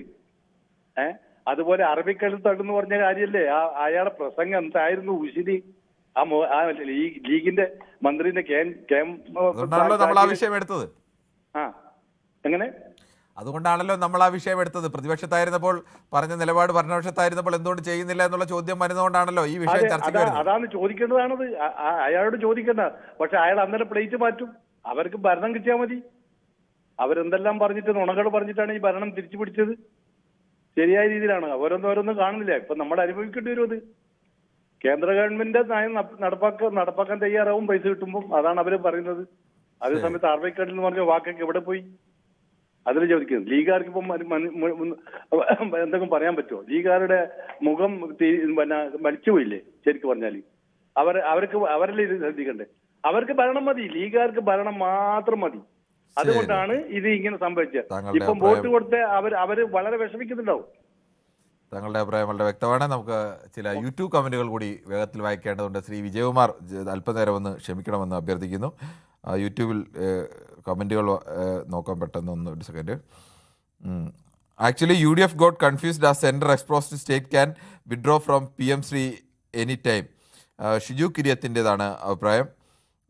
Now UDF is looking for new capsule total confusion എന്ന് പറയുന്നത് രണ്ടാമത്തെ അഭിപ്രായമാണെന്ന് തോന്നുന്നു. കൂടുതൽ ശരിയാവുന്നത് ടോട്ടൽ കൺഫ്യൂഷൻ UDFനുണ്ട്. അത് മധുരിച്ചിട്ട് തുപ്പാനും വയ്യ, കഴിച്ചിട്ട് ഇറക്കാനും വയ്യ എന്നൊക്കെ പറയുന്ന ഒരു അവസ്ഥയുണ്ടല്ലോ. പണം കിട്ടണമെങ്കിൽ ഇത് ഒപ്പിടണം, എന്നാൽ നയനടപ്പാങ്ങൾ എതിർത്തതിനെ ഒപ്പിട്ടാൽ എന്താവും അവസ്ഥ എന്നുള്ളതൊക്കെ ഒരു വല്ലാത്ത അവസ്ഥയിൽ നിൽക്കുകയാണ്. ആരുടെയൊക്കെ കമൻറ്റ് വായിക്കുമെന്ന് അറിയണമെങ്കിൽ എത്രയും പെട്ടെന്ന് പരിചയമുള്ള ജ്യോത്സ്യനെ സമീപിക്കുക. കാരണം കമൻറ്റുകൾ വായിക്കുന്നത് കിരണാണ്, മനു അല്ല, ജാഗ്രത എന്നാണ് ശശിധരൻ പിള്ള പറയുന്നത്. എന്നാലും ശശിധരൻപിള്ളയുടെ ആദ്യ കമൻറ്റ് തന്നെ എനിക്ക് തോന്നുന്നത് അങ്ങനെയാണ് എന്ന് തോന്നുന്നു. ഫസ്റ്റ് കമൻറ്റ് തന്നെ അദ്ദേഹം തുടങ്ങിയ അങ്ങനെയാണ്. എന്തായാലും കുഴപ്പമില്ല, താങ്കളുടെ അഭിപ്രായത്തെ ഞാൻ മാനിക്കുന്നു. സുനിൽകുമാർ പറയുന്നത് ശശിധരൻപിള്ള അങ്ങോട്ടും ഇങ്ങോട്ടൊക്കെ നമസ്കാരമൊക്കെ പറയുകയാണ്. ഇവിടുത്തെ PSCക്കുള്ള ചർച്ച ചെയ്യാതെ സെക്രട്ടേറിയറ്റിലിരിക്കുന്ന സമരക്കാരെ കാണാതെ ജന്തർ മന്ദിർ മാത്രം കാണുന്ന പ്രബുദ്ധ കേരളമേ വണക്കം എന്ന് പറയുന്നത്. ജന്തർ മന്ദിർ എന്ന് പറയുന്നത് അത്ര മോശപ്പെട്ട സ്ഥലമൊന്നുമല്ല, ഇന്ത്യയുടെ ഭരണം നിശ്ചയിക്കുന്ന പ്രധാനപ്പെട്ട സ്ഥലമാണ് ശ്രീ സുനിൽകുമാർ. നേരത്തെ UPA ഭരിച്ച കാലത്ത് ജന്തർ മന്ദിറിൽ വിദ്യാർത്ഥികൾ നടത്തിയ ഒരു സമരത്തിൻ്റെ കൂടി ഫലമായിരുന്നു UPA സർക്കാർ താഴെ ഇറങ്ങിയതും മോദി സർക്കാർ അധികാരത്തിൽ വന്നതുമൊക്കെ. അങ്ങനെ കാലാകാലങ്ങളിൽ അത്തരം വലിയ സമരങ്ങളൊക്കെ, ഇന്ത്യയിലെ വലിയ കർഷക സമരങ്ങളൊക്കെ നടന്നിട്ടുള്ള സ്ഥലമാണ് ഡൽഹി. ഡൽഹി എന്ന് പറയുന്നത് ഒരു പ്രത്യേക സ്ഥലമല്ല, അത് ഇന്ത്യയുടെ മുഴുവൻ സ്ഥലത്തെയും പ്രതിനിധീകരിക്കുന്ന സമരങ്ങളാണ് അവിടെ നടക്കുന്നത്. അതുകൊണ്ട് അത് കണ്ട് പോകുന്നതിനെ ഒരു മോശപ്പെട്ട അഭിപ്രായമായി കാണരുത്, അത് വലുതായി തന്നെ കാണണം. സെക്രട്ടേറിയറ്റിൽ നടക്കുന്ന സമരം പോലെയല്ല, അവിടെ നടക്കുന്ന സമരം അതിനേക്കാളും വലിയ സമരങ്ങളാണ്, വലിയ പ്രാധാന്യമുള്ളതാണ്. അല്ല സെക്രട്ടേറിയറ്റിൽ ഒരു PSCക്കാർ സമരം നടത്തെങ്കിൽ അത് മോശമാണെന്നല്ല പറയുന്നത്, പക്ഷേ അതിന് എത്രയോ വലിയ പ്രാധാന്യമുള്ള വിഷയമാണ് ഡൽഹിയിൽ വിദ്യാർത്ഥികൾ ഉന്നയിച്ചത്. അപ്പോൾ ആ സമരത്തിന് അതനുസരിച്ച് പ്രാധാന്യം കാണും. ഓരോ വാർത്തയ്ക്കും അതനുസരിച്ച് പ്രാധാന്യമില്ലേ? ഓരോരുത്തർക്ക് ദുഃഖമുണ്ട് എന്ന് കരുതി വലിയ ദുഃഖങ്ങളെ വലുതായി കാണണം, ചെറിയ ദുഃഖങ്ങളെ ചെറുതായി കാണണം. അതിനെ കളിയാക്കുന്നത് ശരിയല്ല എന്നുകൂടി ശ്രീ സുനിൽകുമാറിനോട് ഞാൻ ചൂണ്ടിക്കാണുകയാണ്. എന്തായാലും പിന്നെ അജിത് കുമാർ പറയും സതീശൻ ഒപ്പുവെച്ചിട്ടില്ലെങ്കിലേ അത്ഭുതപ്പെടേണ്ടതുള്ളൂ എന്നാണ് അജിത് കുമാർ മാറോളിയുടെ അഭിപ്രായം. ഗ്ലാഡിയേറ്റർ പറയുന്നു തിരുവനന്തപുരത്തെ സുഗതൻ്റെ അവധി അനുവദിച്ചതിൽ പ്രതിഷേധിച്ച് PMC ഉടൻ നടപ്പാക്കുമെന്ന് ശിവൻകുട്ടി ശബരിനാഥ് ഡീൽ എന്നൊക്കെ പറയുന്നു. അത് തമ്മിൽ എന്താണ് ബന്ധമെന്നറിയില്ല. സന്തോഷ് പാരിപ്പായി പറയുന്നു PMC വിഷയത്തിൽ മാത്രമല്ല ഒരു വിഷയത്തിലും UDFൽ ഐക്യമില്ല. ഒരു നേതാവ് ഒന്ന് പറയുമ്പോൾ മറ്റൊരാൾ വേറെന്ന് പറയും. ഒരു കാര്യത്തിലും ഐക്യമില്ലാത്ത ഐക്യമുന്നണി എന്ന് സന്തോഷ് പാരിപ്പായി പറയുന്നത്. പലപ്പോഴും UDF നേരിടുന്ന ഏറ്റവും ഗുരുതരമായ ആരോപണം ഇത് തന്നെയാണ്. UDF ഭരണത്തിലിരിക്കുമ്പോഴും പ്രതിപക്ഷത്തിരിക്കുമ്പോഴും ഒക്കെ അവർ അഭിപ്രായ ഭിന്നത, UDFിൻ്റെ പ്രത്യേകത കോൺഗ്രസിൻ്റെ പ്രത്യേകതയാണ്. അവർ എന്തെങ്കിലും അഭിപ്രായ ഭിന്നത ഉണ്ട് അതെല്ലാം പുറത്തു പറയുകയും നാട്ടുകാരെ അറിയിക്കുകയും കൂടി ചെയ്യുന്ന ഒരു രീതിയാണ്. അവർ കുറേയൊക്കെ മാറ്റം ഉണ്ടായിട്ടുണ്ട്, പക്ഷേ ഇപ്പോഴും അത് തുടരുന്നു എന്ന് തന്നെയാണ് ചൂണ്ടിക്കാണിക്കുന്നത്. എല്ലാവരും BJPയുടെ തോളിൽ കയറുകയാണെന്ന് പ്രമോദ് നാണു പറയുന്നു. എല്ലാവരും BJPയുടെ തോളിൽ കയറാൻ കാരണം BJP കേന്ദ്രം ഭരിക്കുന്നത് BJPയാണ്. അതുകൊണ്ട് BJPയുടെ തോളിൽ അവർക്ക് കേന്ദ്രത്തിനെതിരായ നിലപാട് വരുമ്പോൾ അവരുടെ തോളിൽ കയറും. കേരളം ഭരിക്കുന്ന കോൺഗ്രസ് ആയിട്ട് ഇപ്പോൾ കോൺഗ്രസിനെയും സതീശൻ്റെയും തോളിൽ കയറുന്നു. നേരത്തെ പിണറായിയും LDFും ആയപ്പോൾ അവരുടെ തോളിൽ കയറും. അത് സ്വാഭാവികമാണ്, അതിൽ വിഷമിച്ചിട്ടൊന്നും കാര്യമില്ല ശ്രീ പ്രമോദ് നാണു. അല്ലെങ്കിൽ അങ്ങനെ ആക്ഷേപം കേൾക്കാത്ത രീതിയിൽ ഭരിക്കാൻ കഴിയണം ആരായാലും. അജിത് കുമാർ പറയുന്നു ഇന്ന് കമൻസ് കുറവായിരിക്കും എന്ന് പറയുന്നു. AK കൃഷ്ണൻകുട്ടി പറയുന്നു BJPയിൽ വലിയ പ്രതീക്ഷയാണ് VD സതീശൻ പുലർത്തുന്നത്. ഈ ED വരുമോ എന്ന ഭീതിയോ എന്തോ എന്നൊക്കെയാണ് AK കൃഷ്ണൻകുട്ടി ചോദിക്കുന്നത്. എന്തായാലും AK കൃഷ്ണൻകുട്ടിയുടെ അഭിപ്രായം അങ്ങനെ. ഈ സതീശനെതിരെ ഇത്തരം അഭിപ്രായങ്ങളൊക്കെ പറഞ്ഞാണ് സതീശൻ എന്നൊരു പുതുതായി വന്ന രമേശ് ചെന്നിത്തല മാറി വന്നൊരു നേതാവിനെ ഈ പരുവത്തിലേക്ക് കേരളത്തിലെ മുഖ്യമന്ത്രി ആവാൻ വേണ്ടി ആളുകളൊക്കെ സതീശൻ തന്നെ ആവണമെന്നൊക്കെ വലിയ വിഭാഗം സമ്മർദ്ദം ചെലുത്തുന്ന ഒരവസ്ഥയിലേക്കൊക്കെ എത്തിച്ചത്. മഹിക്ക് 13-ാം വയസ്സിൽ അടി കിട്ടിയെങ്കിലേ അതിശയമുള്ളൂ സാർ എന്നൊക്കെ പറയുന്നു ദേവുമാർ. സന്തോഷ് പാരിപ്പായി പറയുന്നു വെറും 2 മാസമായി UDF ഭരണത്തിൽ കയറിയിട്ടായുള്ളൂ, അപ്പോൾ തന്നെ ഇങ്ങനെ ഇനിയും ജനങ്ങൾ എന്തെല്ലാം കാണണമെന്ന് ചോദിക്കുന്നു. ഗാന്ധിജി എങ്ങനെ ആത്മഹത്യ ചെയ്തു എന്നൊക്കെ നമ്മുടെ കുട്ടികൾ പഠിക്കേണ്ടി വരുമോ എന്ന് AK കൃഷ്ണൻകുട്ടി ചോദിക്കുന്നു. PMCയിൽ LDFും UDFും ചില്ലറെ ചതിച്ചോ, അവരുടെ വോട്ട് പാഴായി എന്നാണ് ഗ്ലാഡിയേറ്റർ പറയുന്നത്. PMC നടപ്പാക്കാത്ത സംസ്ഥാനത്ത് നിന്ന് നികുതി വേണ്ട എന്ന് കേന്ദ്രം പറയുമോ എന്ന് കൃഷ്ണൻകുട്ടി ചോദിക്കുന്നു. ജയകുമാറും ഒക്കെ അങ്ങോട്ടും ഇങ്ങോട്ടും ഒക്കെയുള്ള കുറച്ച് അഭിപ്രായങ്ങളൊക്കെ അവർ ഒരേ ആളുകൾ തന്നെ. ഡോക്ടർ MB മണി എല്ലാവരെയും ഉൾക്കൊള്ളിച്ചുകൊണ്ട് മതനിരപേക്ഷതയിലും ജനാധിപത്യത്തിലും അടിത്തറയിട്ടുകൊണ്ടുള്ള ഒരു ജനകീയ വിദ്യാഭ്യാസ ബദലാണ് ഇടത് വലത് മുന്നണികൾ ഒരുമിച്ചിരുന്ന് ഇനി ചർച്ച ചെയ്യേണ്ടത് എന്നുള്ള ഗൗരവമായ ഒരു അഭിപ്രായമാണ് MB മണി പറയുന്നത്. അത്തരമൊരു മതേതര ജനാധിപത്യ രാജ്യത്ത് ജീവിക്കുമ്പോൾ നമ്മുടെ വിദ്യാഭ്യാസ രീതികൾ നമ്മുടെ കുട്ടികൾ അത് തന്നെ പഠിച്ച് വളരണം. ഇന്ത്യ ഒരു മതേതര ജനാധിപത്യ സോഷ്യലിസ്റ്റ് റിപ്പബ്ലിക് ആണെങ്കിൽ ആ തരത്തിൽ തന്നെ ആ ആശയങ്ങൾ ഉൾക്കൊണ്ട് തന്നെ കുട്ടികളുടെ വിദ്യാഭ്യാസത്തിൽ വരേണ്ടത് തന്നെയാണ്. അത് ഗൗരവമായ അഭിപ്രായം തന്നെയാണ്. നന്ദകുമാർ P പറയുന്നു കരിക്കുലവും സ്കൂളിനും സ്റ്റേറ്റിന് തീരുമാനിക്കാമെങ്കിൽ നാം എന്തിനെ PMCയെ വെറും രാഷ്ട്രീയം പറഞ്ഞ് ഒഴിവാക്കണം, നമ്മുടെ വിദ്യാർത്ഥികളുടെ ഭാവിയെ വെച്ച് രാഷ്ട്രീയം കളിക്കുന്നു എന്ന് ചോദിക്കുന്നു. അജിത് കുമാർ മാരോളി മിസ്റ്റർ കുമാർ ഏത് നേതാവിൻ്റെ മക്കളാണ് +2 വരെ വിദേശത്ത് പഠിക്കുന്നത്, യാതൊരു അടിസ്ഥാനമില്ലാതെ വിളിച്ചു പറയുകയാണ്. ശ്രീനിവാസൻ ഉണ്ണി സുസ്ഥിരതയും ധാർമ്മികതയുമായിരിക്കണം രാഷ്ട്രീയത്തിൻ്റെ അടിത്തറ, അതാണ് പരമപ്രധാനമായ നമ്മുടെ രാജ്യത്തിന് ആവശ്യം. എൻ്റെ മെസ്സേജ് അങ്ങ് വായിക്കില്ല, ഞാൻ ദിവസവും പ്രോഗ്രാം കാണുന്നുണ്ട് എന്ന് പറയുന്നു. ശ്രീനിവാസൻ ഉണ്ണി അങ്ങനെ സ്ഥിരമായി മെസ്സേജ് ഇട്ടേക്കുന്നത് ഞാൻ കാണാറില്ല. മെസ്സേജ് വായിക്കാത്തതിനെക്കുറിച്ചും മെസ്സേജ് എന്നെക്കുറിച്ചും ഒക്കെ പറഞ്ഞ ആശയമുള്ള മെസ്സേജ് എടുക്കുക വായിക്കുന്നത്. അപ്പോൾ പിന്നെ ആദ്യം തന്നെ പരാതി പറഞ്ഞ് തുടങ്ങുന്നത് ചിലരുടെ ശീലം അങ്ങനെയാണ്. തുടക്കത്തിൽ തന്നെ ഞങ്ങളെ ഒന്നും വായിക്കത്തില്ലായിരിക്കും എന്നൊക്കെ പറഞ്ഞ് തുടങ്ങുന്നത്. അതങ്ങനെയല്ല. നിങ്ങൾ നിരന്തരം ഇട്ടിട്ട് വായിച്ചില്ലെങ്കിൽ ആ പരാതി പറയുന്ന ന്യായമുണ്ട്. എന്നിട്ട് പോലും ഞാൻ വായിച്ചു. ഞാനങ്ങനെ മുൻകൂട്ടി ഇത് എഡിറ്റ് ചെയ്ത് സാധനം നോക്കിയൊന്നുമല്ല വായിക്കുന്നത്. ചിലപ്പോൾ എല്ലാം ഒന്നും വായിക്കാൻ കഴിഞ്ഞില്ല. ഒരേ പേരുകാർ നിരവധി എഴുതുമ്പോൾ ചിലപ്പോൾ അവരുടെ ഒഴിവാക്കിയെന്നിരിക്കും. അരുൺ കണ്ണൻ പറയുന്നു PMC പാടില്ല, തുപ്പൽ ബിരിയാണിയെ പാടുള്ളൂ എന്നൊക്കെ പറയുന്നു. അതെന്താണ് അരുൺ കണ്ണന് തുപ്പൽ ബിരിയാണിയോട് ഇത്ര താല്പര്യം? അങ്ങനെയാണെങ്കിൽ അരുൺ കണ്ണൻ തുപ്പൽ ബിരിയാണി കഴിച്ചോളൂ. താങ്കൾ അങ്ങനെ അത്ര താല്പര്യമുള്ള ആളാണെങ്കിൽ ഈ ആവശ്യമില്ലാത്ത സ്ഥലത്ത് പ്രതികരണം നടത്തുമ്പോൾ ഒരു മാന്യമായ രീതിയൊക്കെ ഉപയോഗിക്കുന്നത് നല്ലതായിരിക്കും. രാധാകൃഷ്ണൻ പറഞ്ഞത് 70 വയസ്സിന് മുകളിൽ APL BPL വ്യത്യാസമില്ലാതെ സർക്കാരിൻ്റെ ഇൻഷുറൻസ് പദ്ധതി ഉണ്ട്. കേരളത്തിൽ അത് ഇടതുപക്ഷം നടപ്പാക്കിയില്ല എന്ന് ഗ്ലാഡിയേറ്റർ പറയുന്നു. എന്തായാലും അത്തരം ചില അഭിപ്രായ പ്രകടനങ്ങളൊക്കെ ഇവിടെയും വന്നിട്ടുണ്ട്. വിജയകുമാറാണ് പട്ടാമ്പിൽ നിന്ന്. ശ്രീ വിജയകുമാർ, താങ്കൾക്ക് പറയാം. പിന്നെ കഴിഞ്ഞ സർക്കാരിന്റെ കാലത്ത് മരവിച്ച് നിർത്തിയതാണത്. പശുക്കളുടെ തോന്നിയപ്പോൾ മരവിച്ച് നിർത്തിയതാണ്. അത് ഇവിടെ മിക്കവാറും ആൾക്കാരത് തെറ്റിദ്ധരിക്കുന്നത് ഇത്രയാണ് പറയുന്നത്. എല്ലാ കാലത്തും അങ്ങനെ ഉണ്ടായിട്ടുണ്ട്. അപ്പോൾ ഇപ്പോൾ ശരിക്കും അതിലേക്കുള്ള മുസ്ലിംലേക്കും എല്ലാ പിന്നെ UDF എല്ലാവരും PMC അനുകൂലിക്കേണ്ട സ്ഥിതിയാണ് വന്നിട്ടുള്ളത്. എന്തായാലും LDF ഇതിന് കൃത്യമായിട്ട് അനുകൂലം ആയിരുന്നില്ല എന്ന് വ്യക്തമായിട്ടുള്ള ശിവൻകുട്ടിക്ക് അത്ര പ്രാവശ്യം വ്യക്തമായിട്ടുള്ള കാര്യങ്ങളാണ്. പിന്നെ LDF അക്കാര്യത്തിൽ അങ്ങനെ പറയുന്നത് വിജയകുമാർ, CPM അതിലൊരു കള്ളക്കളി കളിച്ചു എന്നുള്ളത് യാഥാർത്ഥ്യമാണ്. ഒടുവിൽ CPIയുടെ വാശിക്ക് മുന്നിൽ അത് അംഗീകരിക്കേണ്ടി കളിയായിട്ടില്ല. അന്ന് ഒരു പ്രത്യേക സാഹചര്യം അങ്ങനെ ചെയ്യേണ്ടി വന്നു. എന്തായിരുന്നു ആ സാഹചര്യം? അത് കള്ളക്കളി പിന്നെ വ്യക്തമാക്കിയിട്ടുണ്ടല്ലോ. അതായത് പിന്നെ അത് വ്യക്തമാക്കുകയും ചെയ്തില്ല. വിജയകുമാർ അത് തന്നെയാണ് പറഞ്ഞത്.